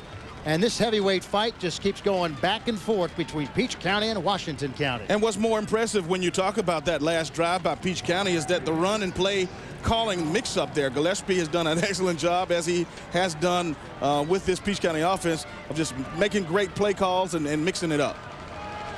Juan Rodriguez is set to kick it off. Washington County is looking for a squib. They're playing up on this one. Short kick by Rodriguez. Fair catch is called for by number 42, Cardinal Coleman. And he makes the fair catch at the 25-yard line. And that's where the Golden Hawks will go to work. 1st and 10 at the 25-yard line. This game can also be viewed live on the GPB internet site around the world at www.gpb.org. Just follow the links to connect to the game. Every game will be archived and available later on the GPB website as well. That's www.gpb.org. And DJ, there you go. You can show the family over Christmas the big games you did down here at the Georgia Dome. All right. On a 1st and 10 call, it's Roscoe Walls getting the call, and he gets about 3 yards on the play, stopped by Arquavius Searcy. One thing I want to say here going into the second half here, now Walls obviously has coming off of a high ankle sprain, and now it's late in the game. You know, it's going to be really interesting to see how he holds up, because again, you know, he hadn't had a whole lot of playing time, so that conditioning level might not be what it was. 2nd and 7 for the Golden Hawks as you get a good shot of Walls in the backfield. And it's Walls again on the carry. And now he turns directions, and there it goes back the other way. It's 35 and knocked out of bounds at the 39 by number 21, Desmond Jackson. Regardless of whether the conditioning level is there, definitely his quickness is still right there as you see him change directions, come back right at you in your living room. So the ball is placed at the 39-yard line. 1st down for Washington County. Waco looking good. Peach County just as good as they have the lead by 3. 8 minutes to go, 3rd quarter. And the pitch, it goes to Dion Harden. And Harden is knocked out of bounds at the 45-yard line. Knocked out of bounds by number 14, Marquez Cullens, and number 16, Tavares Simmons. Want to hear how hard the hitting is going on downstairs? Listen to this.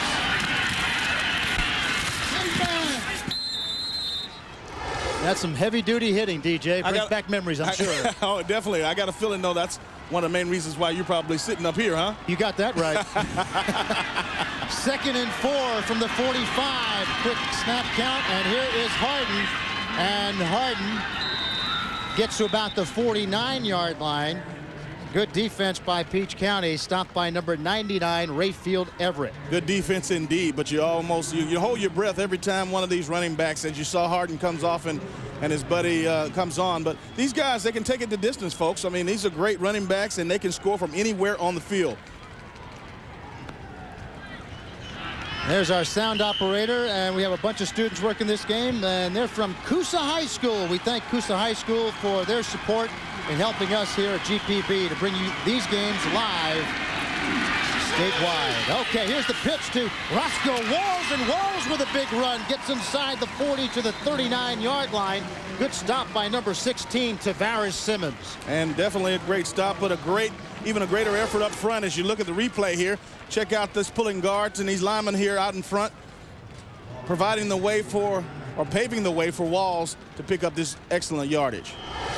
And another 1st down for Waco. They keep driving down the field and keep running the clock, DJ, as we said in the open of the show. And it's under 6:30 to go now, 3rd quarter, and a 1st and 10 at the 39. Handoff, Walls. Walls is stopped immediately. In fact, he takes a 2-yard loss thanks to number 99, Rayfield Everett. Rayfield Everett did a great job of coming across and stopping that play, but he's been in on big plays on defense all year long for Peach County. He's a big man, Jim. Yes, he is. I'm looking at this shot here, and boy, I tell you what, he stands head and shoulders above a lot of those guys on the defensive front four.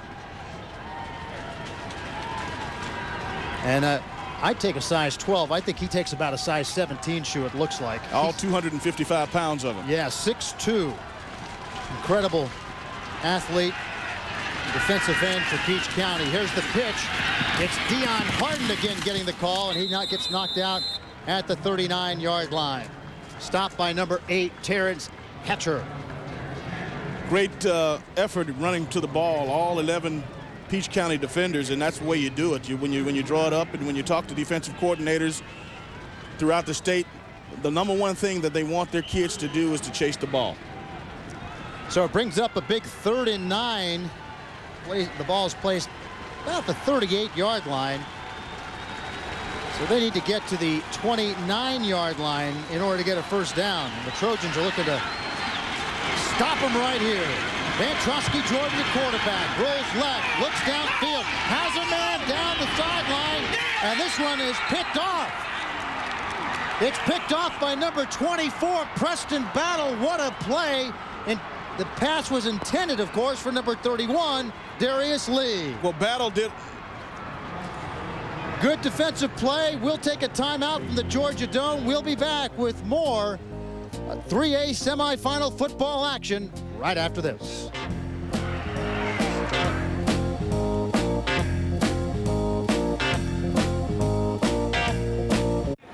Welcome back to the AAA football semifinal here at the Georgia Dome. Peach County leading Washington County in a heavyweight bout, 29-26. Great defensive play by Peach County. Came up with a big interception. These Peach County defensive guys were fired up. Preston Battle came up with the interception, and now the Trojans take over 1st and 10 at their own 7-yard line.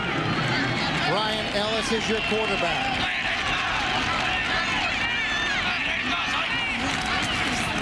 Ellis, handoff, Mario Howard, and Howard picks up a couple. Stopped by number 10, Brandon Watts, and number 36, Edward Pinkston. I know that Peach County has a wide open offense, but I'm pretty sure that Coach Gillespie is going to probably eat up some of that time off the clock, as you can witness there by the first running play there. These guys can score from anywhere on the field. They have a balanced, wide open attack and a great passing attack, but I'm sure that he's going to run as much as possible in this series. 2-yard pickup by Howard sets up a 2nd and 8 from the 9-yard line for Peach County. 2 wide outs to the right, 1 to the left, 1 man in motion.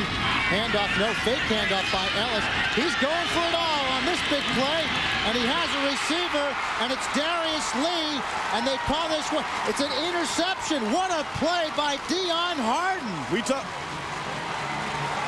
We talked about Dion Harden during the pregame and early on in the game, and I was definitely telling you how great a running back he was, but he's even a better defensive back. This kid, when you talk about a lockdown corner in high school, this kid is a lockdown corner. He can run with the best of them. He's big, he's physical, and as you can witness on this interception, it's just the ball's up in the air for the player to make, and Harden wanted to make the play and made it. And what a great play by Harden. And now the offense for Waco's back on the field. Harden gets a breather. 4 minutes to go at the 45, 1st and 10. Here's Roscoe Walls, and Walls picks up a few yards as Waco starts working their way back downfield, trying to get back to that lead again over Peach County.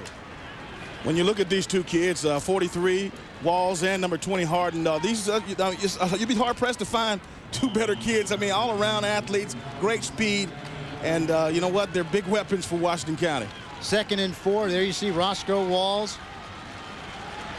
Great day here in the semifinal game. And the handoff goes to Walls again, and Walls breaks loose and gets up to about the 40-yard line. Great run by Roscoe Walls.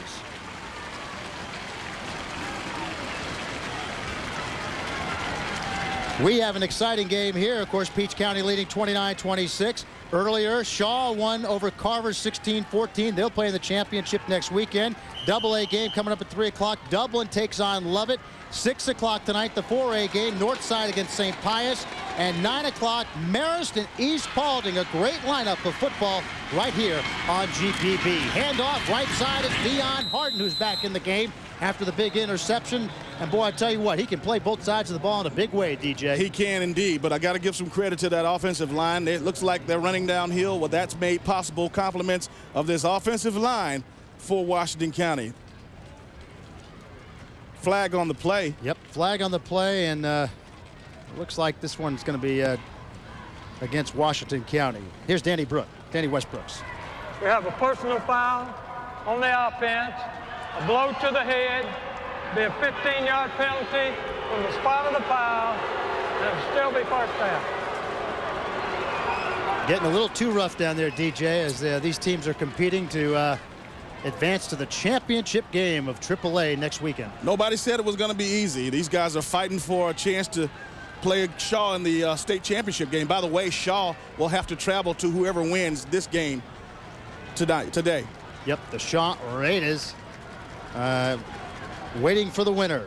I'll tell you what, it makes you wonder, who do they want to play? Well, I think right now they're still celebrating, and of course, great job by Coach Fitz, and first-year coach. I mean, wow, he took over for the legendary Charles Flowers and didn't miss a beat. And I know that was a tough loss for you, you Carver alum, you. Don't rub it in now. Don't rub it in. 1st and 21 for the Golden Hawks. Here's Dion Harden again. Great run as he stays on his feet, and Harden gets to about the 41-yard line. Finally stopped by number 5, Kip Pearson, and number 16, Tavares Simmons. Here's another look at that play.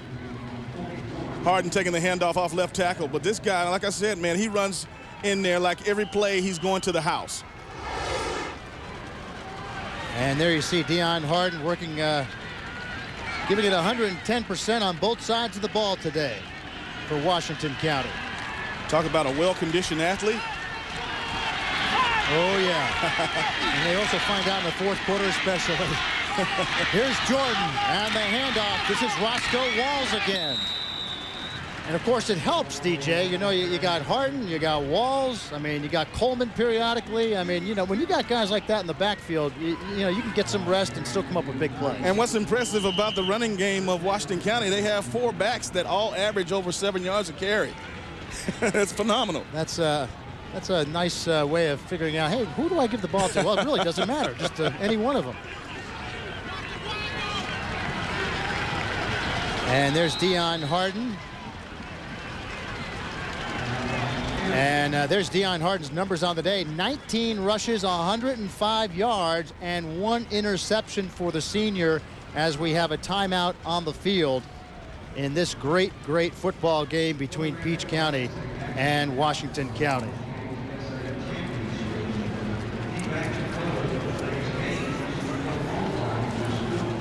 All right, as we look at the Golden Hawks on the sidelines, we had a chance earlier to talk to Washington County head coach Joel Ingram to find out what's special about coaching the Golden Hawks. I guess the fact of the resiliency our kids have shown. We started out very slowly, and our kids never quit. It would have been easy to turn their back on me being my first year, but they didn't. They believed in each other, and they've done all we've asked of them, then some, and borderline abuse. But they really worked to get better. I guess whether you're 0-10 or 10-0, all you can hope for is improvement each week, and our kids have done that. And, you know, fortunately, here we are. And here they are indeed. After a 1-2 start, they reel off 10 straight, and now they are just about 13, 14 minutes away from possibly playing in a championship game. Here's the pitch to Dion Harden, and Harden gets to about the 35-yard line. As Washington County is in a seesaw game with Peach County, looking to regain the lead. Number 5, Kip Pearson, a good defensive play for Peach County, DJ. Take a look at this play here, and you watch how Kip Pearson, number 5, the linebacker, pursues on this play, keeps his pads outside leverage, and great tackle there on a great athlete there on Harden. Clock continues to run. There's your time remaining in the third quarter. A big 4th down and 5 for Washington County. For Johnson to come in, it would be a 52-yarder. So Washington County's going for it on 4th and 5. Looks like a broken play, maybe not. Jordan, scrambles left side, now right side, has some room to the 25 and is out at the 23. Forced out by number 2, Sam Wimbley. Great job of improvising there by the quarterback, Jordan, for Washington County. Of course, looking downfield back to his left. Take a look at the replay here. Play action fake there, a little waggle to the left, but he's going to see that he didn't have anything. He's going to bring it back to the right side here. A lot of real estate there, but an excellent job, and he hadn't had to do a whole lot of running this year. Once again, take a look at it. He looks it over to the left. Nobody's open. Comes out the back door. A lot of real estate there, and picks up some great yardage. Great play by Jordan, a first down, and now they pitch. And it goes right side to Roscoe Walls, and they just keep pounding away, and the clock continues to run. Walls knocked out of bounds, so the clock stops, but a good play by Walls. Tremendous job by, of course, Peach County, but you know what? You have to kick your hats off to the running game. I mean, Washington County has done a tremendous job on the ground, and, of course, the few passes that they've had to throw, Jordan has done a great job of executing. Roscoe Walls a big day, Dion Harden a big day, Cardinal Coleman a big day on both sides of the ball. Washington County on 1st and 10, and it's Walls again on the left side, looks to turn the corner. There's a flag on the play, and Walls gets down to about the 1-yard line. They mark it, well, actually they mark it down at about the 2-yard line, but there's a flag on the play brought down by number 24, Preston Battle. Folks, when you look at number 43 there, Roscoe Walls, and you see that it looks like he's hitting another gear, he is hitting another gear, and there's not many, not a lot of kids that can have that extra gear. Here's Danny Westbrooks. There you see it holding against Waco. Number 43 Walls is limping off the sideline. Remember now, he hurt his ankle in the last regular season game of the year, and he's been missed the last 3, didn't play a lot in the last 3 games, and of course, Holding, offense, 10-yard penalty from the spot of the foul. Still 2nd down. And we talked about this at the start of the second half, how his conditioning would hold up, because again, he hadn't played a lot of football the last 3 weeks. Right, that high ankle sprain, that's not an easy thing to deal with. Roscoe stands at 5'9", 170. He's a senior, so he's looking to give it all he can get against Peach County. And the handoff up the middle, that's Harden again. And Harden fighting for yardage, might be down to about the 21-yard line. Well, you know, it's hard to believe, too, Jim, as we do this game here, that some of these young men won't probably have opportunity to play football again. This will be the last game here in the Dome, and what a memory to play your last high school football game in the Dome. Oh, yeah. Yeah, some great stories over the years as we've brought you the semifinals here on GPB. We have had some stars like incredible as time continues to tick down in the 3rd quarter. And that's it. That marks the end of the 3rd quarter. Peach County has the lead over Washington County. It's 29-26. We'll have the 4th quarter coming up for you next on GPB.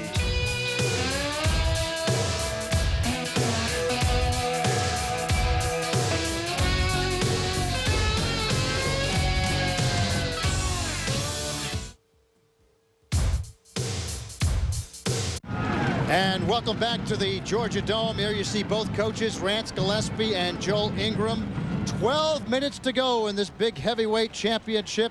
The AAA semifinal between Peach County and Washington County under the big top, and you can't ask for a better setting as we go into the final 12 minutes of this one, DJ. Well, I'll tell you what, a lot of hardware already between those 2 coaches as you just took a look at there. There's your total yards, 632 total offensive yards in this game through 36 minutes. We've got 12 more to go, and Jordan is going for more. And he has a man. It's incomplete to Darius Lee. Good defensive play by number 21, Desmond Jackson. Desmond Jackson did a tremendous job, but Lee was open there. Jackson was a little late on the delivery. Take a look here as Jackson drops back to pass. He should have been getting rid of the ball a little bit earlier because he was beat in the end zone there. But again, a great catch-up speed there of Desmond Jackson, and made the play when he had to. Great coverage by our video team downstairs. Deichel Johnson on to attempt a 37-yard field goal. He's already hit twice from 43.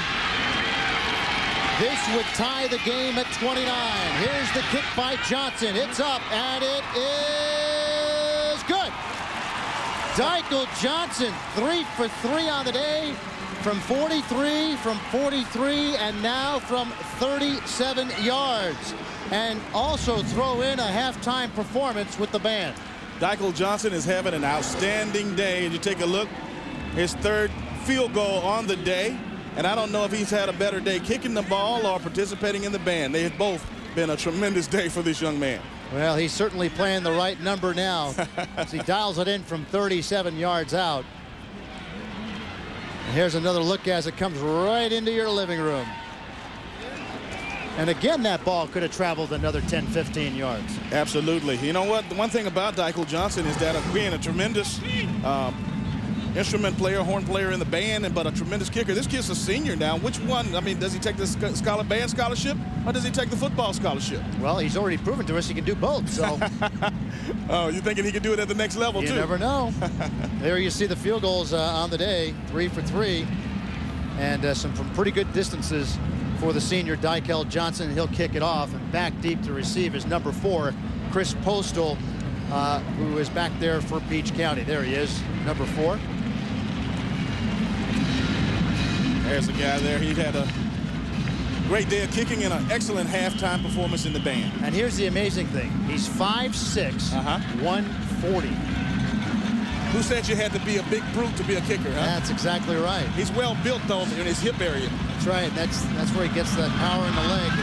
Kick him deep, just like this one here. And Postal is going to take this at the 1. Postal gets to the 10, 15, 20. Postal out to the 25, 30. Great return by Postal. And Peach County goes back to work on offense, 1st and 10. Good stop by number 18, Ventarish Grant, on the saving tackle. You have to be happy with the way Postal was able to take that kick and return it back up in there. Really aggressive, attacking the kick coverage team. There you see Rance Gillespie in a tie ball game, 29-29, with 11:41 to go in the final quarter. The winner takes on the Raiders of Shaw next weekend in the AAA championship game.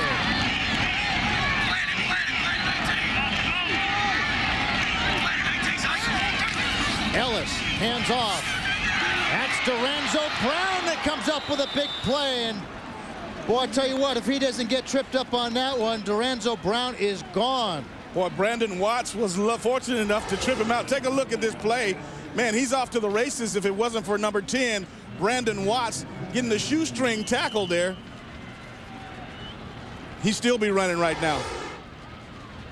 There you see Watts on a saving tackle, so Peach County now has it 1st and 10 at the 46-yard line.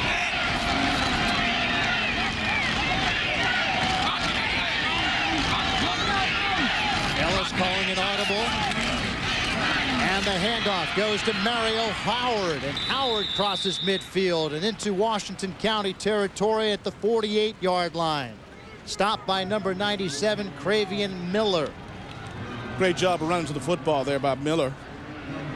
Coming from the other side of the field, by actually playing defensive tackle on the right side, running across the formation and being able to make the stop. 2nd and 4, DJ. This has turned out to be the game of the day so far under the big top. Indeed. Man in motion is Brown. Ellis, 2-step drop, looks for the slant, has a man. That's Umo.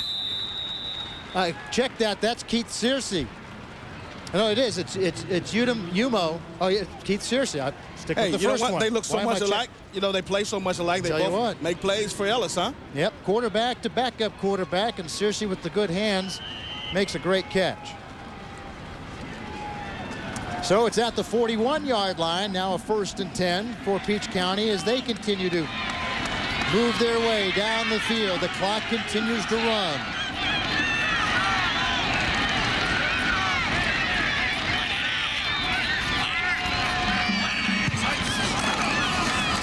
Handoff. This is Mario Howard. Turns the corner, stays in bounds, and is finally brought out of bounds at the 35 by number 42, Cardinal Coleman. A good play by Coleman. Indeed, a good play. Some licks have been thrown out there, as you can witness by the sound of this game. They're definitely going pad to leather.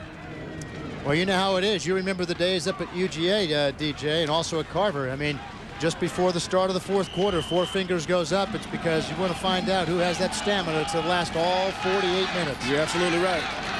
2nd and 4 for Peach County at the 35-yard line. Man in motion. One receiver to the left, one to the right, and the handoff up the middle to Dorenzo Brown. And Brown has some real estate to the 15-10, and Brown scores for Peach County.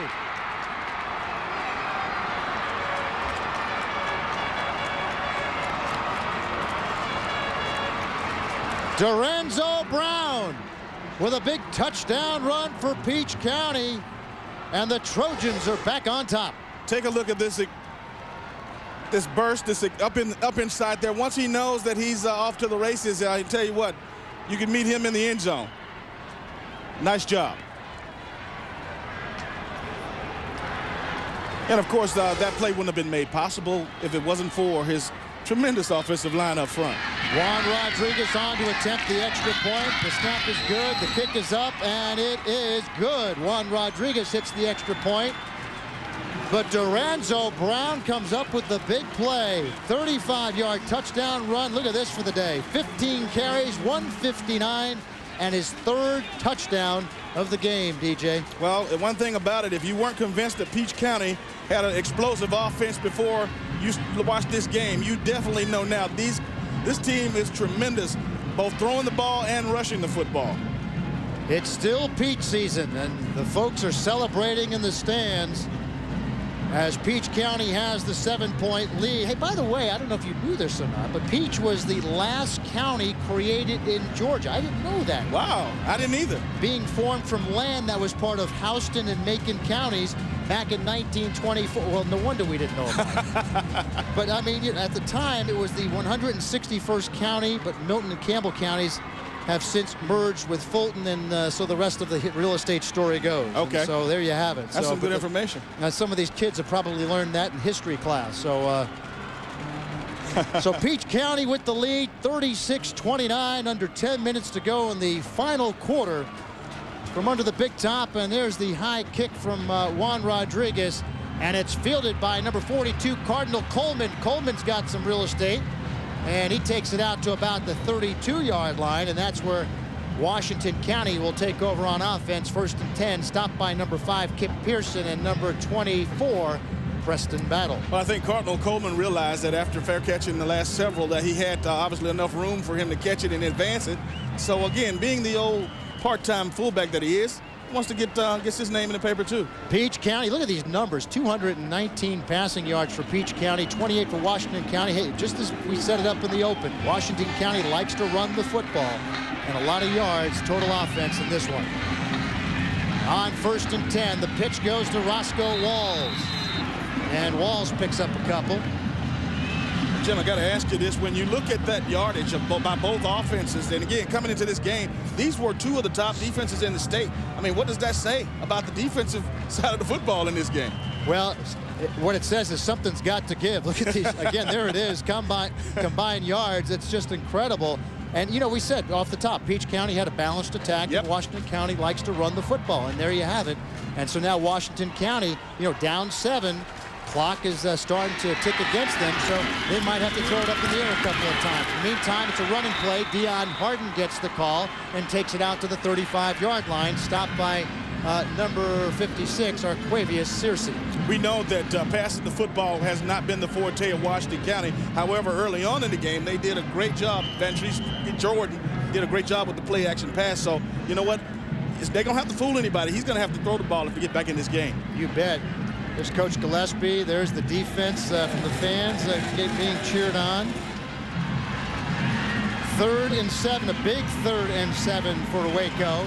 At their own 35-yard line, the pitch to Dion Harden. Harden's, caught in traffic, and he's going to be thrown for a loss at the 31-yard line. Good play by number 8, Terrence Hatcher. And what you just witnessed was a great disciplined defense, a great job of pursuit and staying in your lane. And obviously when you got a running back as talented as Darden is, you got to corral him, because this guy, like we mentioned before, he can take it the distance on any snap. And the folks, the fans from Fort Valley are loving it, including our statistician. And back to punt is Dykel Johnson for Waco. His first punt of the day. Back deep to receive is Duranzo Brown, and this one is called for a fair catch at the 36-yard line by Terrence Hatcher. And so that's where Peach County will take over 1st and 10.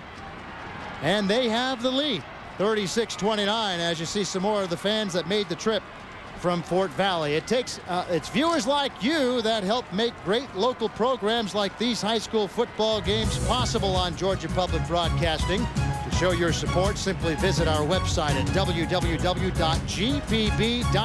It's totally secure, simple to use, and takes just 2 minutes. Now, thank you for supporting Georgia Public Broadcasting. And I'll tell you what, it's always a fun time this time of the year, DJ, to show the football games here on GPB. While we've got this timeout, we talked earlier with Coach Gillespie and found out what he likes about coaching the Trojans.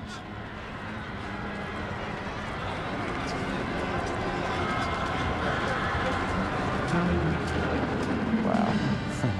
You know, before I was ever a football coach, I was a football fan. And, you know, I love the game of football. I still remember when I was a little boy going over to my grandmother's house, and she always had my dad's trophies, and my uncle was an All-American in college and had his All-American portrait up there. And I still remember standing in front of those things and seeing those things. And, you know, the game itself is very important. But I think what I like most of all are the relationships that you forge because of the type of game it is, the type of commitment that goes into the game, and the type of people that you deal with in the game of football. You know, there's just not a whole lot about it that I don't like. Coach Gillespie of Peach County, and we're back to live action. Doranzo Brown gets the handoff and gets to about the 45-yard line. But you know, DJ, as the coach was saying, hey, you know what? It's all about the kids. It's all about the rich heritage that, you know, it is Georgia high school football. Well, you know what? He has done an excellent job of instituting an excellent program and an excellent system in Peach County down here. And those kids have bought into Coach Gillespie's system. And there you see the coach on the sidelines as the Trojans go to the line of scrimmage at the 45-yard line. Sets up a 2nd and 1. Might be a good passing down for Peach County, but although they might want to run it and just keep running the clock, and they do. And that's Doranzo Brown. And Brown is met by 3 or 4 defensive Waco players at the 49-yard line and thrown back, led by number 30, Jacquez Moss, and number 42, Cardinal Coleman.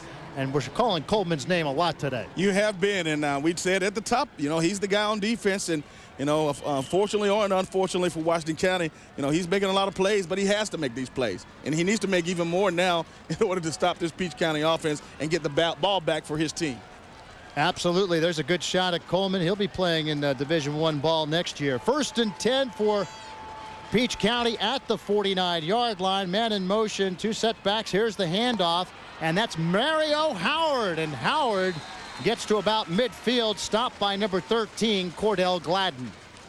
We hadn't called Gladden's name. Early in the first half, he picked off a pass and ran back for a touchdown, but that was an excellent tackle.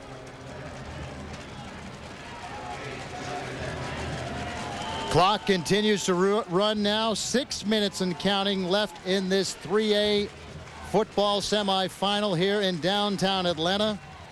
Cordell Gladden, there you see him. He's already picked off one and returned it for a touchdown for Waco, as the tough Golden Hawks defense has been up to the challenge today against Peach County. Here's Ellis dropping back, looks left side, has a man, and it's incomplete. Intended for number 12, Mario Howard. Now, on any other offense in high school, that would have been a dangerous pass there. But again, when you have a Brian Ellis at quarterback, maybe you can do things that everybody else can't do. But boy, I tell you what, that was a dangerous pass in my book.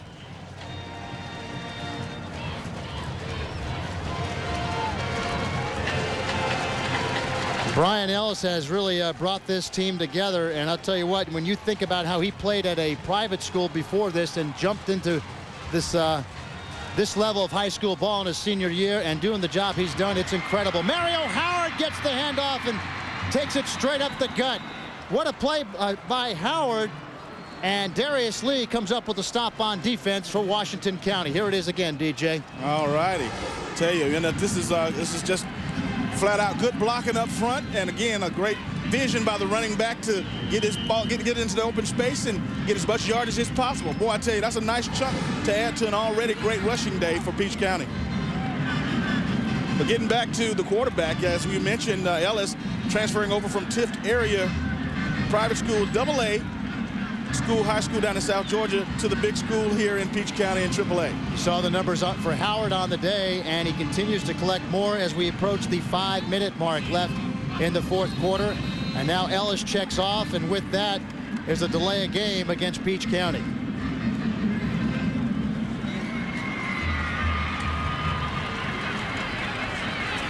And there you see it as Danny Westbrooks gives the signal. Dead ball, delay of game, play offense, 5-yard penalty. So they get marked back 5 yards. DJ? You know, you're talking about Ellison, but we'll try to attempt to tell you the story here. You know, he was at Tift area, and now he thought he wanted to get more exposure. But he transferred over and did a tremendous job now. UAB, Auburn, and Ole Miss are looking at him. An incredible story down in South Georgia to Mario Howard, and Howard takes it inside the 15 to about the 14-yard line. What a run by Howard, and what a stop by number 18, Vatarius Grant. Look at this. If we get a chance to look at this again, you got to give credit to those linemen up front. I know these running backs, when they get to the sideline, they have to pat their linemen on the buddies on the back. But look, if you look at all that space. This guy is running in space because his offensive line has basically opened up lanes that, Jim, you mentioned before that you could run through. Yeah, well, I don't know about that one, but you know, maybe if it was a couple of yards. So now a 1st and 10 at the 14-yard line, and the handoff is Howard again, and Howard gets maybe a yard on the play as the Golden Hawks get very tough defensively in the red zone. Washington County obviously needs a huge play. They need a turnover in order to give them an opportunity to even tie this game up. But one thing that they definitely need is a stop. It's not enough time left. We're inside of 4:06 left to play in this game. And everybody's watching the clock. Both coaches, the players. 2nd and 9 at the 14-yard line. Ellis, handoff. And that's Howard again. And Howard maybe picks up a couple. More importantly, the clock continues to run. Stopped by number 13, Cordell Gladden, and number 97, Cravian Miller. One thing is for sure, as we watch Peach County try to run this clock, but you know, they had nearly 2,000 yards rushing this year and 39 rushing touchdowns to go with all of that tremendous passing yards, over 3,000 passing yards. So this is a very potent offense. You betcha. Both teams know how to pound the ball. Peach County, as we said, a balanced offensive attack. We have a timeout on the field. There's Mario Howard. He's been the workhorse on this drive for Peach County. And you know, you said it. I mean, this is the drive. I mean, if Waco doesn't come up with a stop, Peach County is in the championship next week. In the meantime, earlier we had a chance to catch up with Washington County head football coach Joel Ingram to find out what he likes best about coaching the Golden Hawks.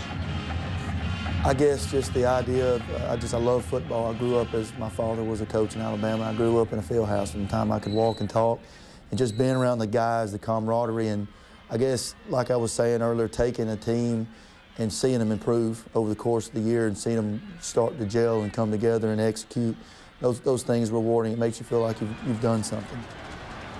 All in the family, DJ. I mean, that's what it's all about, you know, being around his dad, then he plays the game, and you know, I mean, what a great story. Joel Ingram, of course, went to Jacksonville State University and the assistant coach of the year for several years and AAA coach of the year in 2006. Great job by Joel Ingram. 3rd and 6. Here's the play. Ellis rolls right, looks, has a receiver. Touchdown, Peach County, as Udom Umo scores again. Udom Umo, once again, he and Ellis hooks up. And, you know, it's I guess this puts the nail in the coffin, if you will. Take another look, if you can, at that execution. But these guys have been doing this all day, and I just marvel at the talent of this quarterback. Being an old former quarterback myself, you know, you just don't find kids this good in high school every day. Juan Rodriguez is on to kick the extra point for Peach County. At one point, they were down 14-0 to Waco. And now, with the extra point, Peach County is up 14, 43-29, with just 3:04 left to go. And we got some excited people up here in this neck of the woods, rooting for Peach County. Absolutely. I tell you what, Fort Valley is definitely in the house.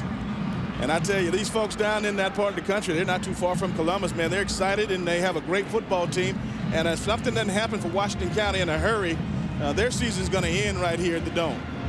Look at the patience by Brian Ellis, too. I mean, rolls right, just waiting for the receiver to hit that mark and then fire that football. I know it sounds like we've been bragging about this Ellis kid, but, I mean, he is that good, folks. I mean, this guy, there's not a lot of weaknesses. He does everything you need to do, and including picking the right time to transfer. As we said, transferring over from Tiff area, a AA school, to get the exposure that he needs, because this kid can play on the next level. And I'll tell you what, he's a popular player as well around school and around the community and the church, and gets involved in so many extracurricular activities just to do anything he can to help his community. And in fact, I heard about a little girl that goes up to him after every game and congratulates him, a 10-year-old girl who's just a fan of the quarterback. Right. And, it's just a great story. All right, here's the kickoff. And this one goes deep, and it looks like it's going to be fielded by Walls. And here's Walls, who takes it on the bounce, and he gets trounced back at the 8-yard line. And so that's where Waco will begin 1st and 10 with just 2:59 left in the game, DJ. Peach caught Washington County's kick return team napping, I guess, all day. That they've been kind of pooching it, probably about 30 yards over to the 20. But they found out that Washington County didn't have any deep backs, so the kicker just kicked the ball, where they weren't. Smart play by Juan Rodriguez to kick it that far. So Waco begins at their own 9-yard line, 1st and 10. They need a big play here in order to keep this one alive. Here's Dion Harden again, and Harden takes it out to about the 15-yard line, a pickup of about 6, stopped by number 2, Sam Wimbley. Boy, I tell you, you know what? This is a traditional running team, and we mentioned that they can pass and have passed effectively, but it's no secret that, all the stops need to come out for Washington County right now. They got to put the ball in the air. I would imagine they've got to look for number 31, the wide receiver, Darius Lee, in order to get a big one. But right now, no wideouts as they're set up in the eye, back to pass. And the pass is over the middle, and he has a receiver, but it's incomplete. Antonio Danzi, the intended receiver on that play, broken up by the Peach County defense. And you get the feeling the Trojan fans are feeling it now. Yes, indeed. Tell you, no need to hang your head, and this game still has a little time left, but Washington County has come out and they played one heck of a football game today. Hats off to Van Trosky Jordan, a great job at quarterback for Waco, keeping his team in the game for most of the time, and still an opportunity. 3rd and 4, and the pitch goes to Harden, and Harden maybe picks up a yard, stopped by number 2, Sam Wimbley. Now you have to know that Peach County is going to be tough up inside.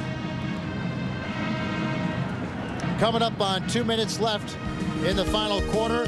AAA field, well, there it is. Shaw advanced 16-14 over Carver.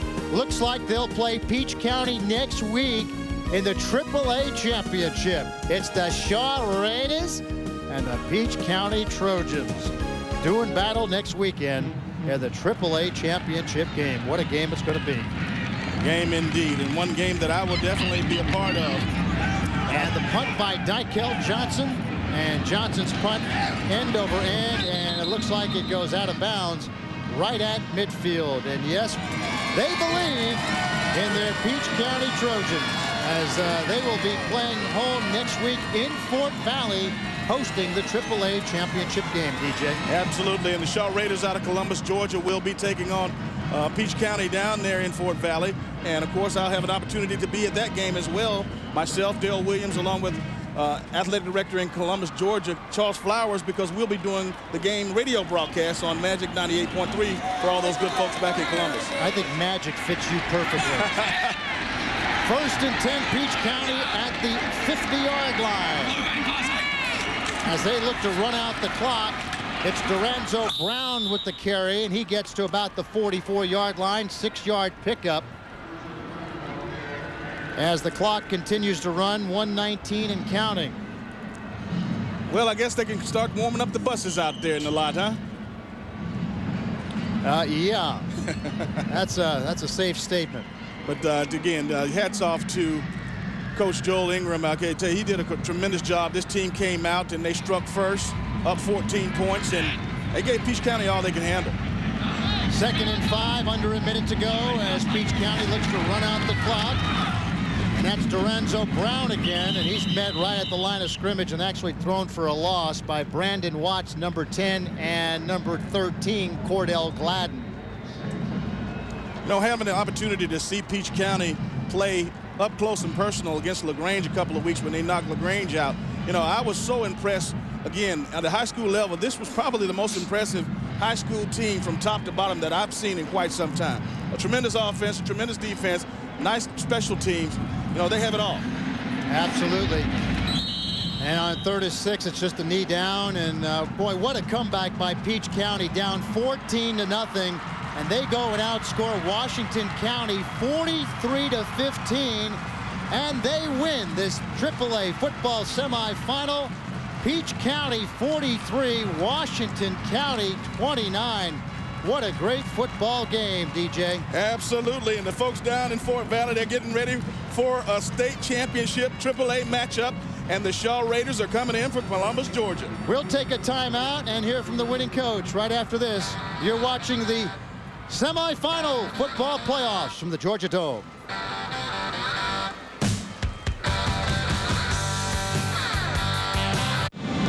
And welcome back to the AAA semifinal. Peach County wins it 43-29. Let's go downstairs to Gerald Oliveri. Gerald? Thanks a lot, Jim. I'm here with Coach Gillespie. Team started off slow, but they showed a lot of resiliency to come back and win this game. You just talk about how proud you are of your team right now. Oh, I can't say enough for our football team. You know, we've traveled a tough road to get here. You know, with LaGrange and Hart County had an excellent football team last week, and then Washington County, you know, that has an outstanding football team. I'm just really, really proud of ours. Dorenzo Brown, he had a great game last year when he played in the Dome. Another spectacular game here today, 3 touchdowns. Just talk about his play. Well, you know, Mario's been a little gimpy the last couple of weeks, so his role has really stepped up. You know, he's a kid that does a lot of things for us. I think he's got a little over 500 yards rushing and 500 yards receiving. He's a great athlete, and I'm sure glad we got him. Well, congratulations, Coach. Good luck in the state championship. Right, thank you now. Back up to you, Jim. All right, thanks, Gerald. So Peach County and Washington County have met 11 times. Peach County has won all 11 in the history of the match. Peach County wins this one 43-29. For Gerald Oliveri, for DJ Jones, and our entire technical crew here at the Dome, I'm Jim Ginocchio. Thanks for watching GPB. More football coming up at the top of the hour. So long, everybody. Funding for this broadcast of the 2006 Georgia High School Association's football semifinals has been provided in part by Georgia Electric Membership Corporations, the International Brotherhood of Electrical Workers, IBEW Local 613, Atlanta, Wachovia, the Georgia Student Finance Commission, by viewers like you, and the Georgia High School Association, who wish to thank the Georgia Dodge dealers, State Farm, and Verizon Wireless for their support of high school sports programming on GPB.